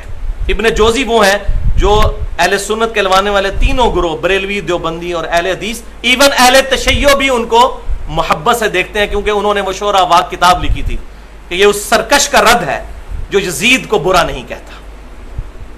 یہ 6 صدی ہجری میں ہے, 8 سے 900 سال پہلے. اس کتاب کا الحمدللہ بھی ایک دیوبندی عالم نے ترجمہ کر دیا ہے, اور میں نے وہ کتاب منگوائی ہے. زبردست کتاب ہے. اس میں انہوں نے صحیح سند کے ساتھ یزید کے بارے میں جو ائمہ اہل سنت امام احمد بن حنبل, امام شافعی, امام مالک, ان کے اقوال جو ہیں وہ ساری کی ساری چیزیں جمع فرمائی ہیں. تو ابن جوزی نے بھی لکھا کہ یہ من گھڑت روایتوں میں سے ہے. اچھا، علامہ سخاوی جو بہت بڑے ایک صوفی بزرگ ہیں، القول البدیع درود شریف پر ایک اتھینٹک کتاب صوفیوں کے ہاں اس کو مانا جاتا ہے، انہوں نے بھی لکھ دیا کہ یہ من گھڑت روایت ہے، یہ انگوٹھے چومنے والی. یعنی جو اس روایت کو پیش کرنے والے ہیں، ضعیف روایتوں کو جمع کرنے والے، وہ بھی اس سے انکار کر رہے ہیں. لہذا ہم اگر کسی بیچارے کو نہیں پتا اور ضعیف روایتوں کی بنیاد پر وہ انگوٹھے چومتے ہیں، ہم اس کو بدتی نہیں کہتے، پیار اور محبت سے اس کو سمجھانا چاہیے، فتویٰ بازی سے بچنا چاہیے. Point number 6. اب یہ ذرا اٹینٹو ہو کے ذرا سنیں، یہ کڑوی باتیں اب کچھ شروع ہو گئی ہیں شاید آپ لوگوں کے حوالے سے بھی، کہ مسجد میں مینار بنانا. کیونکہ کتاب و سنت کے منہج پر چلنے والے جو لوگ ہیں ہمارے انڈیا پاکستان میں، خصوصاً چند ایسے لوگ ہیں جن کے دماغ میں یہ کہیں سے بات بیٹھ گئی ہے کہ شاید مسجد کا مینار بنانا یہ بدعت ہے. اور ہمارے پاکستان میں وہ جہاں بھی مسجد بناتے ہیں تو مینار نہیں بناتے. اب ان کی جو جماعت کے ساتھ جو لوگ اٹیچ ہیں ان کو پتہ نہیں کہ اندر سے یہ چکر کیا ہے، کیونکہ اوپنلی تو نہیں بتاتے. اصل مسئلہ یہ ہے کہ وہ مینار کو بدعت سمجھتے ہیں، تو وہ کمرہ ٹائپ مسجدیں بناتے ہیں اپنی، لیکن پبلک کو یہ بات نہیں بتاتے. پبلک لتر مارے گی کہ یہ آپ کیا کر رہے ہیں بھائی، پہلے مسجد نبی کے مینار جا کے گراؤ، خانہ کعبے کے گراؤ، اس لیے بتاتے نہیں ہیں. تو میں اب چاہ رہا ہوں کہ ان کے بھی یہ فاسد عقیدہ جو ہے کہ مینار کو بدعت سمجھنا، اور یہ نہ سمجھیے گا کہ یہ تمام اہل حدیث کا ایسا نظریہ ہے، چند ایک لوگ ان میں فنیٹکس ہیں جن کا یہ نظریہ ہے. تو مینار جو ہے بنانا بھائی کوئی بدعت نہیں. صحیح مسلم میں حدیث ہے کہ نبی صلی اللہ علیہ وسلم نے فرمایا کہ سیدنا عیسیٰ علیہ السلام قرب قیامت میں مسجد دمشق کے مشرقی مینار پر اتریں گے 2 زرد چادروں میں، تہمد اور اوپر چادر، 2 فرشتوں کے پروں پر ہاتھ رکھے ہوئے. اور اس میں میں نے بڑی ڈیٹیل سے گفتگو کی ہے حیات مسیح اور نزول مسیح علیہ السلام، اور ان لوگوں کا رد کیا ہے جو سیدنا عیسیٰ علیہ السلام کے دوبارہ دنیا میں آنے کے قائل نہیں ہے، کتاب اللہ سے اور سنت سے بھی، لیکن پرٹیکولر کتاب اللہ سے. اہل سنت پاک.com پر تقریباً 1 گھنٹے کی گفتگو رکھی ہوئی ہے حیات مسیح اور نزول مسیح مسئلہ نمبر 12 کے نام سے. تو آج ٹاپک نہیں. تو صحیح مسلم میں ہے کہ سیدنا عیسیٰ علیہ السلام مینار پر اتریں گے. تو آپ صلی اللہ علیہ وسلم خود مینار کا ذکر کر رہے ہیں، ورنہ بدعت والی جگہ ہوتی تو اللہ کا پیغمبر تو وہاں نہ اترتا. بات سمجھ آ گئی؟ حضور پہلے رد کرتے کہ غلط ہوگا، مینار ہوگا لیکن حضور حضرت عیسیٰ علیہ السلام سائڈ پہ اتریں گے کیونکہ مینار بدعت ہے. ایسی بات کوئی نہیں کی. اسی طریقے سے امام داؤد رحمۃ اللہ علیہ نے ایک پورا چیپٹر ہے جس کا نام رکھا ہے مینار اور اونچی جگہ پر چڑھ کر اذان دینے کا بیان. چونکہ اذان کے ساتھ ریلیٹڈ ہے نا مینار. مینار بیسیکلی تو بنایا اسی لیے گیا ہے ایک اونچی جگہ پر چڑھ کے اذان دی جائے تاکہ دور دور تک آواز جائے. اس کا مقصد تو یہ ہے، جس طرح آج کل سپیکر لگتے ہیں مناروں کے اوپر، تو لہٰذا اس کو بدعت سمجھنا بے وقوفی ہے. امام داؤد نے باقاعدہ ہیڈنگ بنائی ہے مینار اور اونچی جگہ پر اذان دینے کا بیان. اس میں ایک روایت لے کر آئے ہیں کہ بنی نجار کی ایک عورت کہتی ہے کہ مدینہ شریف میں سب سے اونچا گھر میرا تھا، تو سیدنا بلال میرے گھر کے اوپر چڑھ کر اذان دیا کرتے تھے. اور اس کا ذکر صحیح مسلم میں بھی ہے. اما عائشہ فرماتی ہیں رضی اللہ تعالی عنہا کہ سیدنا بلال رضی اللہ تعالی عنہ اذان دے کر نیچے اترتے تھے اور ابن ام مکتوم فجر کی اذان کے لیے پھر اوپر چڑھتے تھے اونچی جگہ پر. اسی کی آج شکل جو ہے وہ مینار موجود ہے. لہٰذا یہ کوئی بدعت نہیں. صحیح مسلم سے میں نے بتا دیا کہ عیسیٰ علیہ السلام بھی مینار پر اتریں گے. لہٰذا میرے نزدیک کتاب و سنت کے دلائل پر اس پر اجماع ہے کہ مسجد کے مینار ہونے چاہیے. ہاں اس میں دوسری ایکسٹریم یہ نہیں کہ کروڑوں اربوں روپیہ مینار کے اوپر لگا دیا جائے. مسجد جو ہے وہ 1 مرلے کی نہیں ہوتی اور 10 لاکھ کا مینار اس کے ساتھ کھڑا کر دو، یہ نہیں. مینار کا فائدہ کیا؟ اور یہ شعار اسلام میں سے، اسلام کی نشانیوں میں سے ایک نشانی. لہذا جب یہ ہالینڈ کے اندر میناروں پر پابندی لگی اور پاکستان میں تمام مکاتب فکر نے احتجاج کیا، میں اس احتجاج کو انڈورس کرتا ہوں کہ یہ اسلام کی نشانی ہے مینار بنانا. کیوں؟ آپ کسی بھی پرائے شہر میں جاتے ہیں مینار سے ہی تو آپ کو مسجد کا پتہ چلتا ہے، ورنہ تو آپ کسی ایسی جگہ پر جائیں جہاں آپ کو مسجد کا کوئی نہ بتائے تو پتہ نہیں چلتا. یہ تو اتنی بڑی نعمت ہے، اسی لیے تو امت نے اجماع کیا ہے. آج تمام مسلمان اہل سنت کے لوانے والے تینوں گروہ بریلوی، دیوبندی، اہل حدیث اور اہل تشیع بھی اپنی مسجدوں کے مینار بناتے ہیں. اجماع ہو گیا اس پہ امت کا. اور آپ صلی اللہ علیہ وسلم نے فرمایا کہ میری امت کبھی بھی گمراہی پر جمع نہیں ہوگی. المستدرک للحاکم میں صحیح سند کے ساتھ ہے. وہی اجماع پہ میں نے ڈیٹیل سے گفتگو بھی کی ہے, مسئلہ نمبر 31 کے نام سے 50 منٹ پہ ahlsunnatpak.com پر رکھی ہوئی ہے. تو مسجد کا مینار یہ شاعر اسلام میں سے ہے. دوسرے شہر میں جائیں تو ایون اپنے شہر میں بھی کسی ایسی جگہ پہ آپ مسجد جب ڈھونڈنی ہوتی ہے تو مینار دیکھ رہے ہوتے ہیں. تو مینار سے یہ نہ سمجھیے گا کہ بہت بڑے میناروں کی میں بات کروں, ایسے مینار کہ جس سے مسجد کی لوکیشن کا پتہ چل جائے. اور اگر کوئی بڑے بھی بنا لیتا ہے تو اس پہ ہم کوئی بدعت کا فتویٰ نہیں لگا سکتے. الحمدللہ حرمین شریفین میں جو ہے وہ مینار کا اہتمام کیا گیا ہے. پوائنٹ نمبر 7 وہ ہے کیا بغیر وضو کے اذان دی جا سکتی ہے؟ تو اس میں ایک ضعیف روایت ہے جامعہ ترمذی میں کہ آپ صلی اللہ علیہ وسلم نے فرمایا کہ صرف باوضو شخص ہی اذان دے. لیکن یہ روایت اصول محدثین پر ضعیف ہے. اس میں امام ابن شہاب زہری رحمہ اللہ مدلس ہیں اور ان سے روایت کر رہے ہیں اور سما کی تصریح کوئی نہیں. اور اسی سکم کو لکھ کر امام ترمذی نے ساتھ لکھا ہے کہ یہ حدیث ضعیف ہے. الحمدللہ امت کا اجماع بھی ہے اس پر کہ بغیر وضو کے اذان درست ہے. ہمارے حنفی بھائی بھی مانتے ہیں کہ بغیر وضو کے اذان ہو جاتی ہے. وہ یہ کہتے ہیں کہ نہ دینا, بغیر وضو کے اذان دینا یہ افضل نہیں, افضل یہ ہے کہ وضو سے دی جائے. بالکل ٹھیک بات ہے, کوئی شک نہیں اس میں. ہم بھی یہی کہتے ہیں کہ اہتمام کرنا چاہیے, لیکن یہ شرط نہیں ہے اذان کی. پوائنٹ نمبر 8 سنن نبی داؤد میں ڈیٹیل کے ساتھ یہ حدیث ہے اور صحیح بخاری اور مسلم میں بھی اس کا اشارہ موجود ہے کہ سیدنا بلال جب اذان دیا کرتے تھے تو حی علی الصلاۃ اور حی علی الفلاح پر دائیں اور بائیں اپنی گردن موڑا کرتے تھے. یوں حی علی الصلاۃ پر دائیں طرف, لیکن صرف گردن. اس میں ساتھ موجود ہے سینہ نہیں پھیرتے تھے, صرف گردن. یہ پورا نہیں پھیرنا, یوں صرف گردن پھیرنی. اور اس طریقے سے یہ بھی الحمدللہ سنت سے ثابت ہے. سنت سے مراد یہ ہے کہ آپ صلی اللہ علیہ وسلم کی تعلیم فرما, ورنہ آپ صلی اللہ علیہ وسلم سے اذان دینا ثابت کوئی نہیں ہے. آپ صلی اللہ علیہ وسلم سے اذان دینا ثابت نہیں, تعلیم فرمانا ثابت ہے.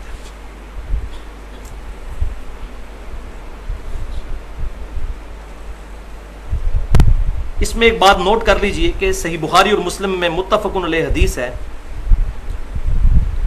کہ آپ صلی اللہ علیہ وسلم بارش والے دن حی علی الصلاۃ کی جگہ تعلیم فرمایا کرتے تھے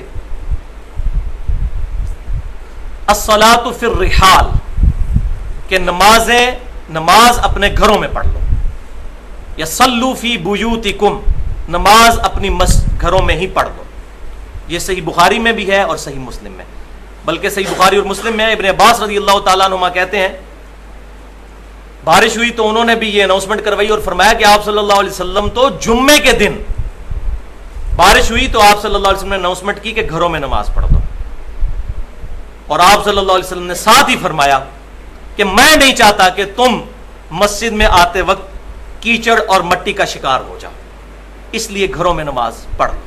حریص علیکم بالمؤمنین رؤوف الرحیم. الحمدللہ. لہٰذا یہ پاکستان میں بدقسمتی ہے کہ سوائے اہل سنت میں سے اہل حدیث مکتبہ فکر کے اور کوئی سنت پر عمل نہیں کرتا. میں دیوبندیوں اور بریلوی علماء سے بھی ریکویسٹ کروں گا کہ بارش کے دن اس سنت پر خصوصاً گاؤں ایریا میں تو عمل کریں. شہروں میں ضروری نہیں ہے کیونکہ اس میں ساتھ موجود ہے کہ کیچڑ اور مٹی سے بچانے کے لیے تھا. تو چونکہ ہماری گلیاں تو پکی ہیں, سڑکیں موجود ہیں, لہٰذا اگر کوئی مسجد میں آ کر نماز پڑھنا چاہتا ہے تو ٹھیک ہے, لیکن سنت پر عمل کرتے ہوئے اگر یہاں پر بھی کوئی بولے گا تو انشاءاللہ اس کو ثواب ملے گا.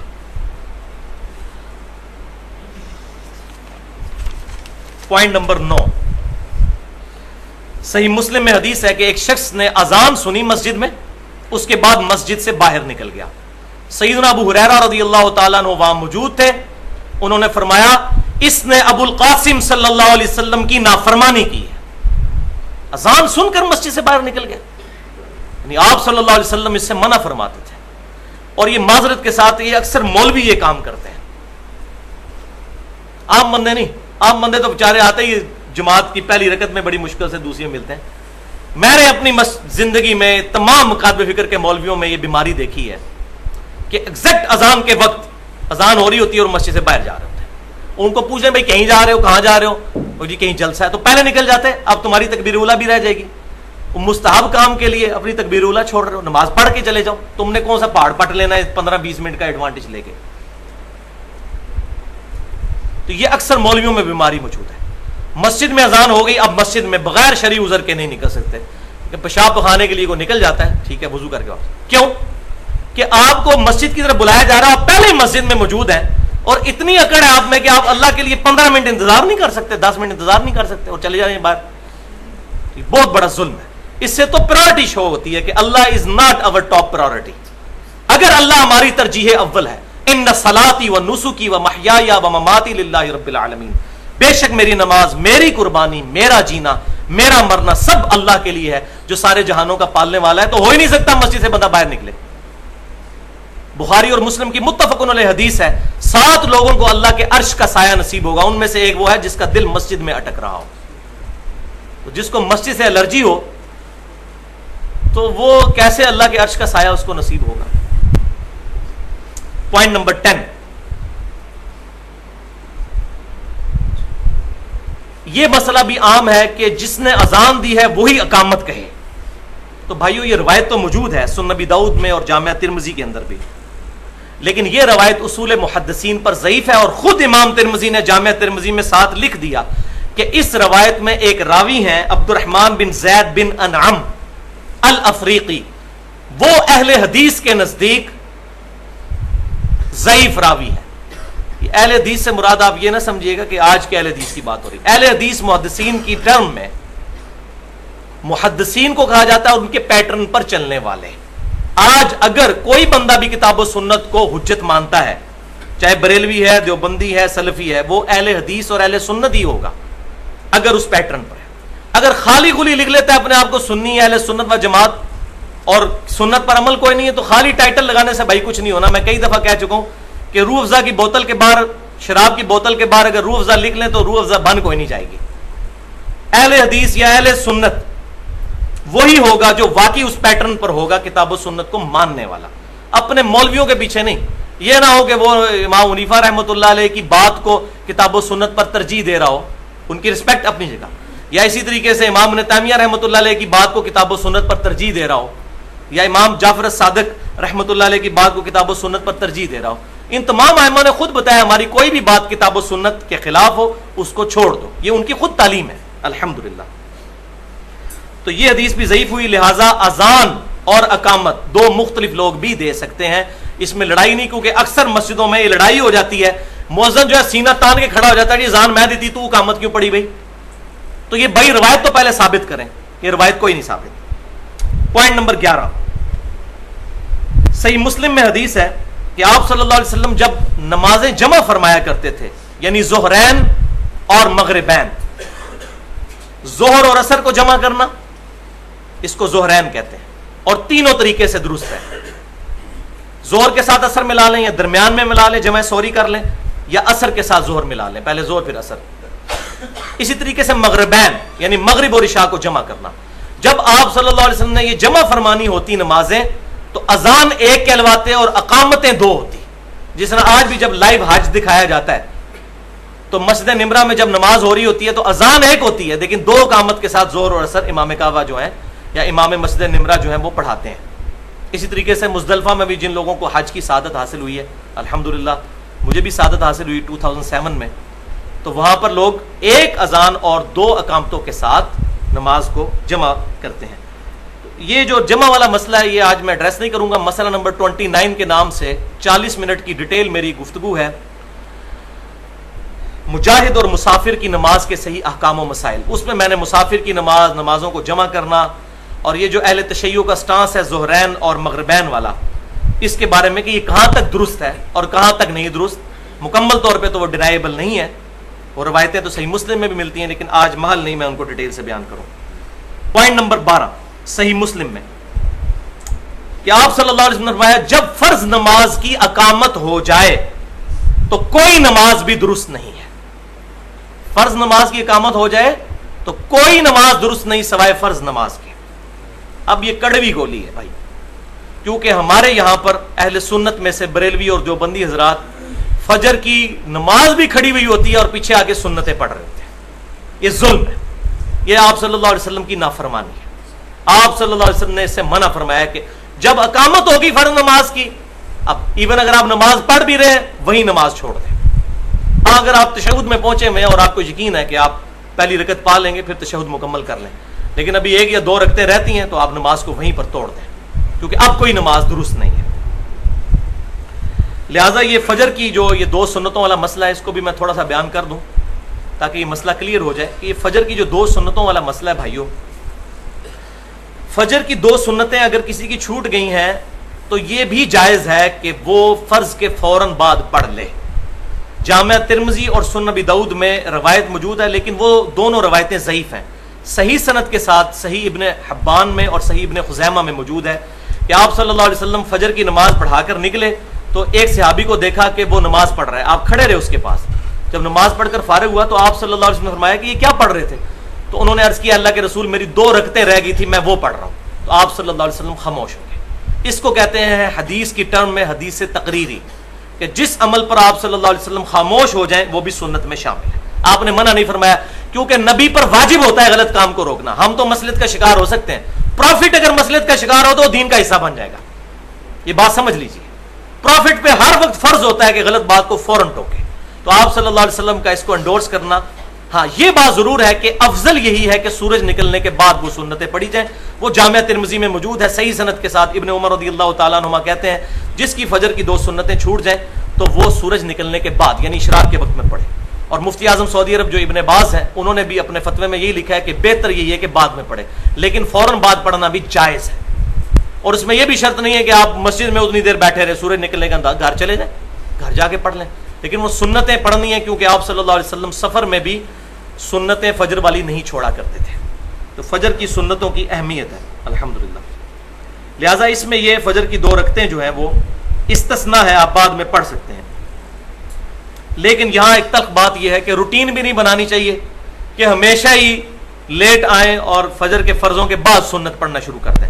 اس کا مطلب ہے کہ آپ صلی اللہ علیہ وسلم نے ایک ٹائم رکھا اس کا کہ فرضوں سے پہلے پڑھنی ہے اور آپ ہمیشہ لیٹ آ کے بعد میں پڑھ رہے ہیں. تو آپ جان بوجھ کر ہمیشہ اس کو ڈیلے کر رہے ہیں سستی کی وجہ سے، تو آپ اس ٹائم کو بدل رہے ہیں. تو یہ تو اللہ معافی دے، میں تو چونکہ فتویٰ نہیں لگاتا بدعت کا، لیکن جو لوگ بدعت والے معاملے میں بڑے سخت ہیں ان کی ڈیفینیشن کے تحت تو یہ بدعت بن جاتی ہے. میں نہیں کہتا، لیکن ان کی ڈیفینیشن کے تحت یہ بدعت بن جاتی ہے. اس کو روٹین بنانا کہ ہر روز ہی لیٹ کر کے پڑھنا. پوائنٹ نمبر 13، صحیح بخاری اور مسلم کی متفق علیہ حدیث ہے کہ آپ صلی اللہ علیہ وسلم عیدین کی جو نماز ہوا کرتی تھی وہ بغیر اذان اور اقامت کے پڑھایا کرتے تھے. عید کی نماز میں نہ اذان ہے نہ اقامت ہے، یہ اس کی خاصیت ہے. اسی طریقے سے جنازے کے لیے بھی کوئی اذان نہیں ہے اور نہ اس میں رکوع اور سجدے. لہذا یہ حدیث اہل بدعت کا رد کرتی ہے جو اکثر یہ کہتے ہیں جی 10 منع کتنے ہے، جی منع کدھر ہے؟ اذان سے پہلے درود شریف پڑھے تو ہم کہتے ہیں بھائی یہ ثابت نہیں. وہ کہتے ہیں نہیں منع کدھر ہے؟ تو بھائی یہ سوال ہی غلط ہے. دین کے معاملات میں یہ نہیں دیکھا جائے گا کہ منع کدھر ہے، دین میں دیکھا جائے گا ثابت کہاں ہے. کیوں کہ میں کہتا ہوں چیلنج ہے میری طرف سے، کسی ضعیف روایت سے ثابت کریں کہ آپ صلی اللہ علیہ وسلم نے عید کی اذان دینے سے اور جنازے کی اذان دینے سے منع کیا ہو. منع تو کوئی نہیں سے کرتا، لیکن یہ نہ بریلوی دیتے ہیں، نہ دیوبندی دیتے ہیں، نہ اہل حدیث دیتے ہیں، نہ شیعہ دیتے ہیں. تو ان سے پوچھیں بھائی اذان دینا تو بڑے ثواب کا کام ہے. بخاری اور مسلم کی حدیث ہے جب اذان دی جاتی ہے تو شیطان 36 میل دور بھاگ جاتا ہے. تو جو سال کے بعد نماز پڑھنے آئے عید کی اس دن تو 3-4 اذانیں ہونی چاہیے تاکہ جو بیچارے سال بعد مسجد میں آنے لگے تو شیطان کو دور کریں. تو وہ آپ دیتے نہیں ہو تو بڑا اچھا کام ہے، دیا کرو. تو کہتے ہیں نہیں اصل میں ثابت کوئی نہیں. تو ان کو کہ آپ کی تو ڈیفینیشن ہی یہ نہیں، آپ کہتے ہیں منع کوئی نہیں ہو. تو منع تو کوئی نہیں، دیں بسم اللہ پڑھے. تو معاذ اللہ استغفر اللہ، یہ جو ڈیفینیشن جو بدعت کے حوالے سے کی ہوئی ہے نا، اس سے تو دین کا جنازہ ہی نکل جائے گا. تو دین کے معاملے میں دیکھا جائے گا ثابت ہے یا نہیں. دنیا کے معاملے میں واقعی یہ ہے، یہ دیکھا جائے گا منع تو نہیں، کیونکہ صحیح مسلم میں حدیث ہے انتم اعلم بامر دنیاکم، تم دنیا کے کاموں کو بہتر سمجھتے ہو. اس پہ میں نے بڑی خطرناک گفتگو کی ہے. خطرناک اس لیے کہہ رہا ہوں کہ اس میں بڑی تلخ حقائق بھی موجود ہیں. مسئلہ نمبر 39 کے نام سے 35 منٹ کی گفتگو ہے، علم وحی اور علم سائنس کی اہمیت اور ان کا دائرہ کار. اس میں نے پھر ڈیٹیل کے ساتھ یہ چیز ایڈریس کی ہے کہ کن چیزوں کو دین میں دیکھا جائے گا کہ ثابت ہے، دین والی چیزیں دیکھا جائے گا ثابت ہے یا نہیں، دنیا میں دیکھا جائے گا منع ہے یا نہیں. اب یہ جو کہہ رہے ہوتے ہیں جی قالین مسجد میں ڈال لیتے ہیں یہ بدعت نہیں، تو منع کہاں ہے بھائی؟ یہ دنیا والے معاملات ہیں. مسجد میں قالین ڈالنا، پنکھا لگانا، کیا کوئی بندہ نیت کرتے وقت اپنے ذہن میں، جو زبان سے تو نیت ثابت نہیں ہے لیکن دل میں نیت کو حاضر کرتے وقت کیا یہ نیت کرتا ہے کہ اوپر اس قالین کے نیچے اس پنکھے کے منہ طرف خانہ کعبہ شریف؟ تو یہ دین کا حصہ تو نہیں ہے، یہ دنیاوی معاملات ہیں. اس میں اسی طریقے سے الیکٹرانک کاؤنٹر استعمال کر لینا تسبیح کی جگہ پر، تو کاؤنٹنگ کا ایک ذریعہ ہے، کر سکتے ہیں. ہوائی جہاز پر یا بحری جہاز پر حج کے لیے جانا ایک ذریعہ ہے. آپ کو کہ جی نبی صلی اللہ علیہ وسلم تو گدھے پر جاتے تھے یا گھوڑے یا اس پر اونٹ پر، تو آپ کیوں جاتے ہیں؟ یہ بدعت ہے. تو یہ دنیاوی معاملات ہیں. اس کے بارے میں الحمدللہ نبی صلی اللہ علیہ وسلم نے مطلقاً اجازت مرحمت فرما دی ہے. وہ صحیح مسلم میں حدیث ہے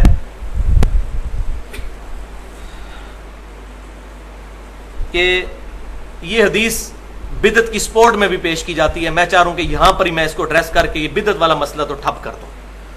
تو ابھی ٹائم تو ہو چکا ہے لیکن 10-12 منٹ شاید اوپر لگ جائیں، لیکن یہ کنکلوژن ہو جانی چاہیے یہاں پر.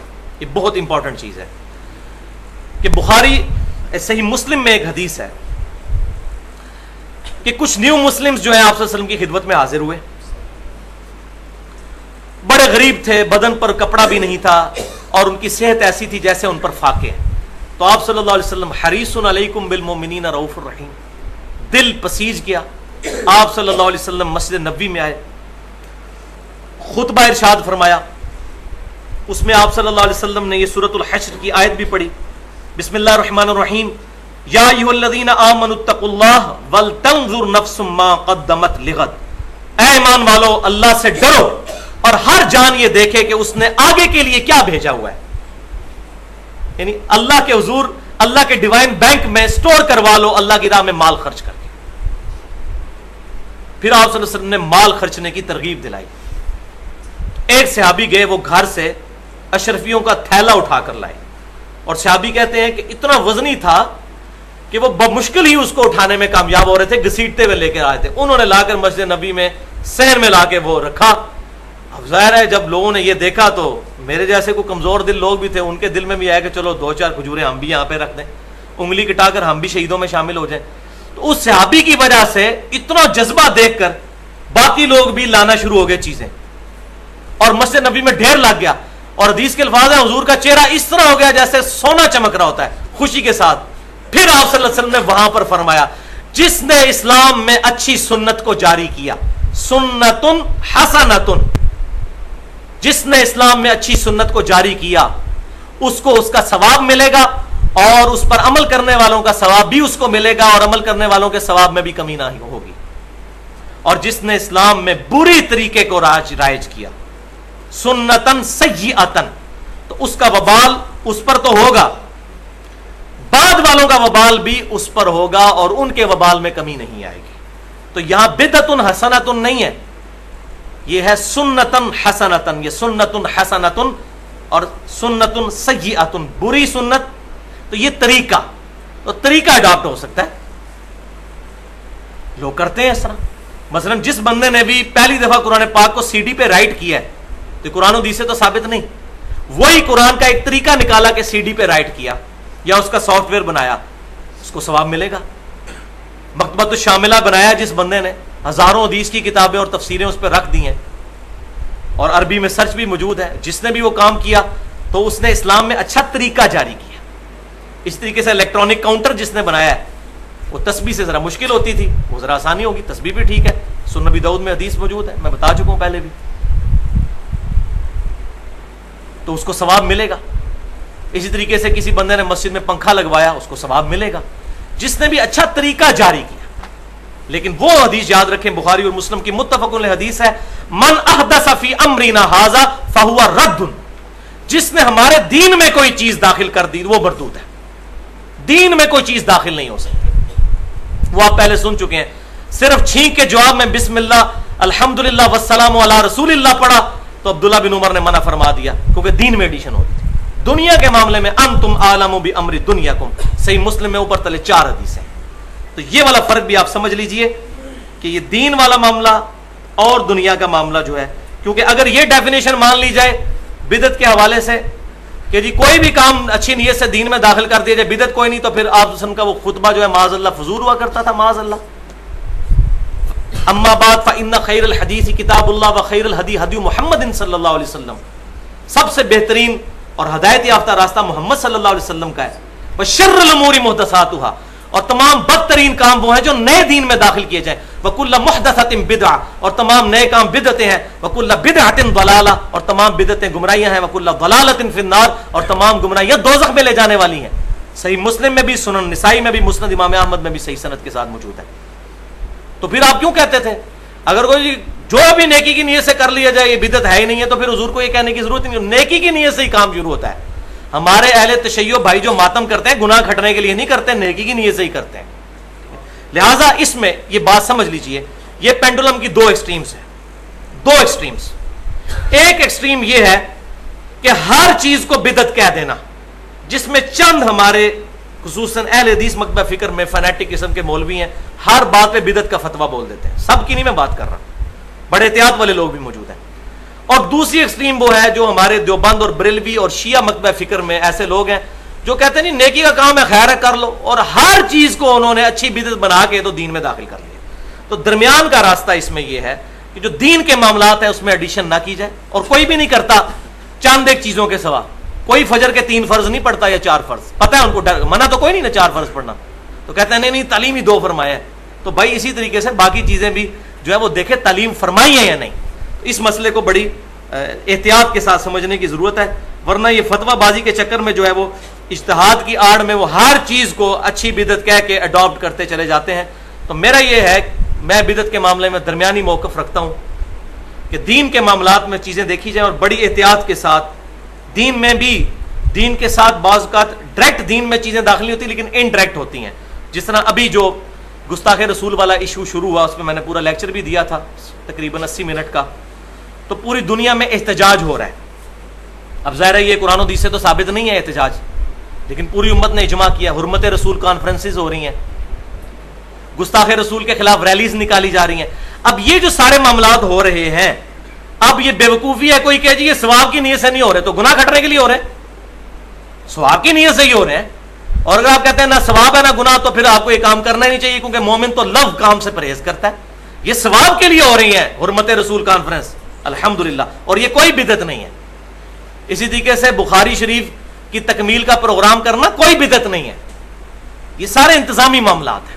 یا ہمارا یہ درس ہو رہا ہے نبی صلی اللہ علیہ وسلم سے تو ہفتے کی رات کو ثابت نہیں ہے. تو اصل دین میں موجود ہے، اس میں دنیاوی معاملات کے اعتبار سے کوئی چیزیں بعض اوقات کرنی پڑتی ہیں تو بدعت کے حکم میں داخل نہیں ہے. یہاں پر ایک کریٹیکل چیز ہے جو میں بیان کر دوں، جو صحیح بخاری سے بڑا کوٹ کرتے ہیں، میں نے اس پر پوری ڈیٹیل سے گفتگو بھی کی ہے. مسئلہ نمبر 20 کے نام سے حرمین شریف فین میں 20 تراوی کا مسئلہ 40 منٹ کی، اس میں نے یہ بتایا ہے یہ تراوی کے کانٹیکسٹ میں جو صحیح بخاری میں حدیث ہے کہ سیدنا عمر نے جب تراوی شروع کروائی تو اس وقت ایک جملہ بولا تھا نعم البدعۃ ھذہ، یہ کتنا اچھا نیا کام ہے جو میں نے شروع کیا. تو کہتے ہیں دیکھو جی اچھی بدعت کہا تو بری بھی ہوتی ہے اچھی بھی ہوتی ہے. بھائی یہ بتائے تراوی کو جماعت کے ساتھ پڑھنا بدعت ہے؟ آپ صلی اللہ علیہ وسلم نے 3 دن تو پڑھی نا، اس کے بعد منع نہیں فرمایا. اور آپ صلی اللہ علیہ وسلم کی خواہش بھی تھی، بخاری اور مسلم کے الفاظ ہیں مجھے ڈر ہے تم پر فرض نہ ہو جائے. اور آپ کی منشا کو سمجھنے والے صحابہ تھے، صحابہ نے اجماع کیا کہ 3 دن آپ نے پڑھی، اسی کو رینیو کیا. لہذا بدعت کا مطلب ان معنوں میں کہ کوئی نیا کام، مردہ سنت کو زندہ کرنا، اس کو اگر کوئی کہے نا اچھی بدعت، تو بدعت لغت کے معنوں میں کہ نیا کام، مر چکا تھا دوبارہ سے سنت زندہ کی، تو یہ جائز ہے، سیدنا عمر کی سنت ہے. جس طرح میں اب سمجھانے کے لیے کہتا ہوں کہ الحمدللہ میں نے پگڑی باندھنی شروع کی، جس کی وجہ سے کئی لوگوں نے شروع کی تو یہ مردہ سنت زندہ ہوئی، تو میں کہہ سکتا ہوں نعم البدعۃ ھذہ، کیونکہ صحیح بخاری اور مسلم کی متفق علیہ حدیث ہے آپ صلی اللہ علیہ وسلم نے فتح مکہ کے موقع پر کالی پگڑی باندھی ہوئی تھی.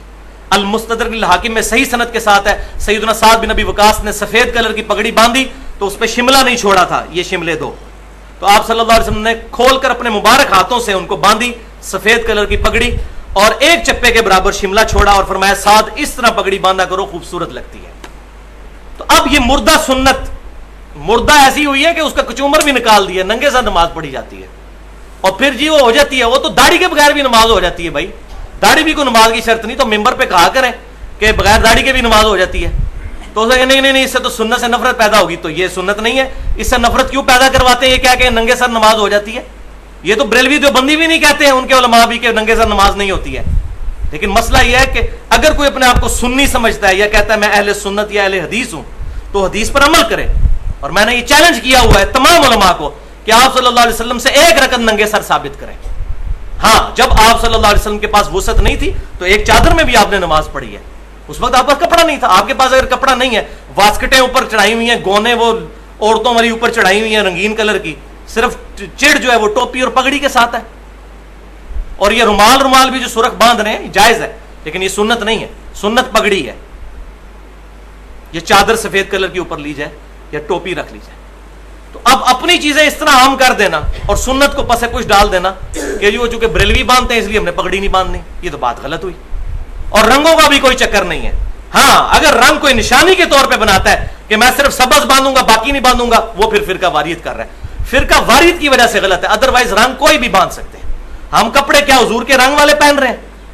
یہ تو کسی نے نہیں کبھی غور کیا کہ آپ صلی اللہ علیہ وسلم نے اس رنگ کے کپڑے پہنے ہیں. سبز پگڑی سے چیڑ ہو جاتی ہے کہ جی یہ سبز ثابت نہیں ہے. او بھائی نہیں ثابت, آپ سفید اور کالی باندھو تو صحیح نا. اس طرف تو آؤ. اس پہ ڈاکٹر ذاکر نائک کا ایک پورا لیکچر ہے بہت پیارا. If label shows your intent wear it. اگر گیٹ اپ لیبل جو ہے آپ کے اسلام کو شو کرتا ہے تو یہ تین چیزیں آپ کو پہننی چاہیے: سر ڈھانپنا, داڑھی اور شلوار ٹخنوں سے اوپر. اس پہ اس کا انگلش میں لیکچر بہت زبردست الحمدللہ اس نے اس معاملے کو کنکلوڈ کیا ہے. Point number 14. اب یہ 2 پوائنٹ رہ گئے, انشاءاللہ یہ 5-7 منٹ میں کور ہو جائیں گے انشاءاللہ. اس پر بھی اجماع ہے کہ بچے کے کان میں اذان دی جائے. بچہ جو پیدا ہو نو مولود, اس کے کان میں اذان دینے پر اجماع ہے. صحیح حدیث اہل سنت کے ہاں تو کوئی موجود نہیں ہے. ایک ہی روایت ہے جامعہ ترمذی میں, لیکن اس روایت کے اندر عاصم بن عبید اللہ جو ہیں وہ ضعیف راوی ہیں. اور روایت میں آپ کو بیان کر دیتا ہوں کہ جب حسن بن علی رضی اللہ تعالیٰ عنہما پیدا ہوئے, سیدنا حسن, تو نبی صلی اللہ علیہ وسلم نے ان کے کان میں اذان دی. لیکن یہ روایت ضعیف ہے. اہل تشیع کے ہاں روایتیں ملتی ہیں کہ اذان دینا سنت سے بھی ثابت, لیکن چونکہ پوری امت کا اجماع ہے, اور جس مسئلے میں اجماع ہو وہاں قرآن و سنت سے دلیل کی ضرورت ہی نہیں رہتی. نمازیں 5 ہیں یا 3 ہیں یا 2 ہیں, اجماع ابھی 5 ہے. وہ جمع کرنے والا معاملہ الگ سے, لیکن 5 ہی پڑھتے ہیں سارے. تو جب اجماع ہو تو پھر دلیل کی ضرورت نہیں ہوتی. دلیل وہاں ہوتی ہے جہاں پر اختلاف ہو جائے. لہٰذا اجماع ہے کہ بچے کے کان میں اذان دی جائے. اور یہ جو کہا جاتا ہے ایک کان میں اذان دوسرے میں اقامت, یہ کوئی ثابت نہیں. اذان ہی دینی چاہیے. اور یہ بھی ضروری نہیں کہ کان میں ایسے رکھ کے وہ پھونکنا ہے. بچہ کان سے انشاءاللہ سنے گا. آپ سب لوگ کان سے ہی سن رہے ہیں نا, تو آپ بچے کے پاس بس اذان دے لیں, وہ کان سے ہی انشاءاللہ سنے گا, بے فکر رہیں, وہ زبان سے نہیں سنے گا. اور یہاں پر یہ بات بھی یاد رکھیں کہ قبر پر اذان دینا ثابت کوئی نہیں ہے. جس طرح ہمارے بریلوی بھائی قبر پر اذان دیتے ہیں اور کہتے ہیں جی اس سے ہم چاہتے ہیں کہ وہ منکر نکیر کے سوالات کے جواب میں اس کو آسانی رہے, تو یہ کسی صحیح سند کے ساتھ روایت ثابت کوئی نہیں ہے کہ قبر پر اذان دی جائے. صحیح سند کے ساتھ سنن نبی داؤد میں جو ہماری ٹینشن ہے کہ مردے کے لیے دعا, تو سنن نبی داؤد میں صحیح سند کے ساتھ ثابت ہے کہ آپ صلی اللہ علیہ وسلم نے فرمایا, جس کا مفہوم کچھ اس طرح ہے کہ جب مردے کو دفنا چکو پھر اپنے بھائی کے لیے قبر کے سوالات پہ استقامت کے لیے دعا کرو. تو قبر پر جا کر مردے کے لیے دعا کرنا دفنائے ہوئے کو کہ اللہ تعالیٰ اس کو قبر کے سوالات میں آسانی دے, تو یہ ہے. اس طریقے سے آسانی کروائیں, اذان دے کر آسانی نہ کروائی جائے. پوائنٹ نمبر 15 ہے, وہ ہے اذان کی اجرت اور مؤذن کی تنخواہ. یہ ہے آخری مسئلہ جو کڑوا میں نے اینڈ پہ رکھا ہوا تھا. تو بھائیو, سنن نبی داؤد اور جامعہ ترمذی میں حدیث موجود ہے کہ آپ صلی اللہ علیہ وسلم نے صحیح سند کے ساتھ اذان کی اجرت کے معاملے میں سختی فرمائی ہے. اور آپ صلی اللہ علیہ وسلم نے فرمایا, اذان پر اس بندے کو نامزد کرو جو اذان کی اجرت نہ لے, اور مؤذن والنٹیئر ہی ہونا چاہیے. اور الحمدللہ یہ ہماری خوش قسمتی ہے کہ مسلمانوں کی اکثریت مسجدوں میں, بریلوی, دیوبندی, اہل حدیث, اہل تشیع کی مسجدوں میں والنٹیئر لوگ ہی اذان دے رہے ہوتے ہیں رضاکارانہ. بہت کم ہے جہاں پر مؤذن رکھے ہوتے ہیں. یہ الحمدللہ اجماع کی برکت آپ دیکھ لیں کیسا اتفاق ہو گیا اس مسئلے پہ. تو لہٰذا اسی کو انڈورس کرنا. مسجد کے لیے اگر خدمت کے لیے آپ کو خادم رکھتے ہیں, اس کو تنخواہ دیتے ہیں, کوئی مسئلہ نہیں اس میں.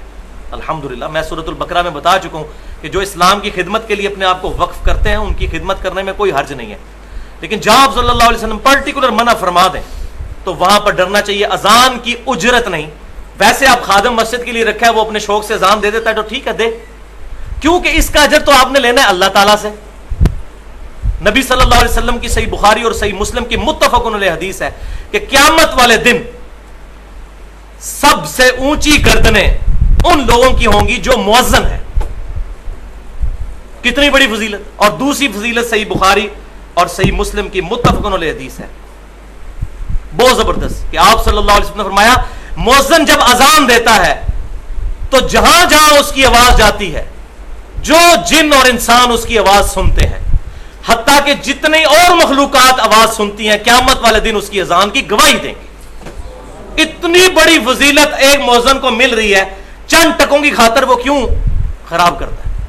اور ہمارے عموماً ٹریڈیشن میں یوں ہی سمجھا جاتا ہے کہ شاید مؤذن جو ہے نا کوئی تھکڑ سا بندہ ہے جو اس کو اذان کے لیے، بعض اوقات امام مسجد بھی اپنی توہین سمجھتے ہیں کہ اذان نہیں، اذان کوئی اور دے. اذان تو فضیلت والی چیز ہے، شوق سے اذان دینی چاہیے. اور یہ ٹھیکیدار بھی نہیں بن جانا چاہیے. مسجدوں میں کچھ لوگ ٹھیکیدار بنے ہوئے ہیں اذانوں کے کہ وہ کہتے ہیں ہم نے اذان دینی ہے. یہ بہت بڑا ظلم ہے. ہر مسلمان کو بڑھ چڑھ کر اجازت ہونی چاہیے کہ وہ اذان دے. اس معاملے میں جو ہے وہ سختی سے نہیں، اپنے بھائی کے لیے وہی پسند کرو. بخاری اور مسلم کی متفق علیہ حدیث ہے تم میں سے اس وقت تک کوئی شخص مومن ہی نہیں ہو سکتا جب تک کہ وہی چیز اپنے بھائی کے لیے پسند نہ کرے جو اپنے لیے پسند کرتا ہے. تو اس میں جو مؤذن حضرات ہیں ان کو اپنا دل گردہ جو ہے ذرا کھلا رکھنا چاہیے. اللہ سے دعا ہے جو حق بات میں نے کہی ہمارے دلوں میں راسخ فرمائے. اگر جذبات میں میرے منہ سے کوئی غلط بات نکل گئی تو اللہ تعالی ہمارے دلوں سے محو کر دے. ہمیں کتاب و سنت اور اجماع کی تعلیمات کو سلف صالحین، صحابہ، تابعین، تبع تابعین کے منہج کے مطابق عمل کر کے دوسروں تک پہنچانے کی توفیق عطا فرمائے. سبحانک اللہم و بحمدک اشہد ان لا الہ الا انت استغفرک و اتوب الیک وما علینا الا البلاغ المبین.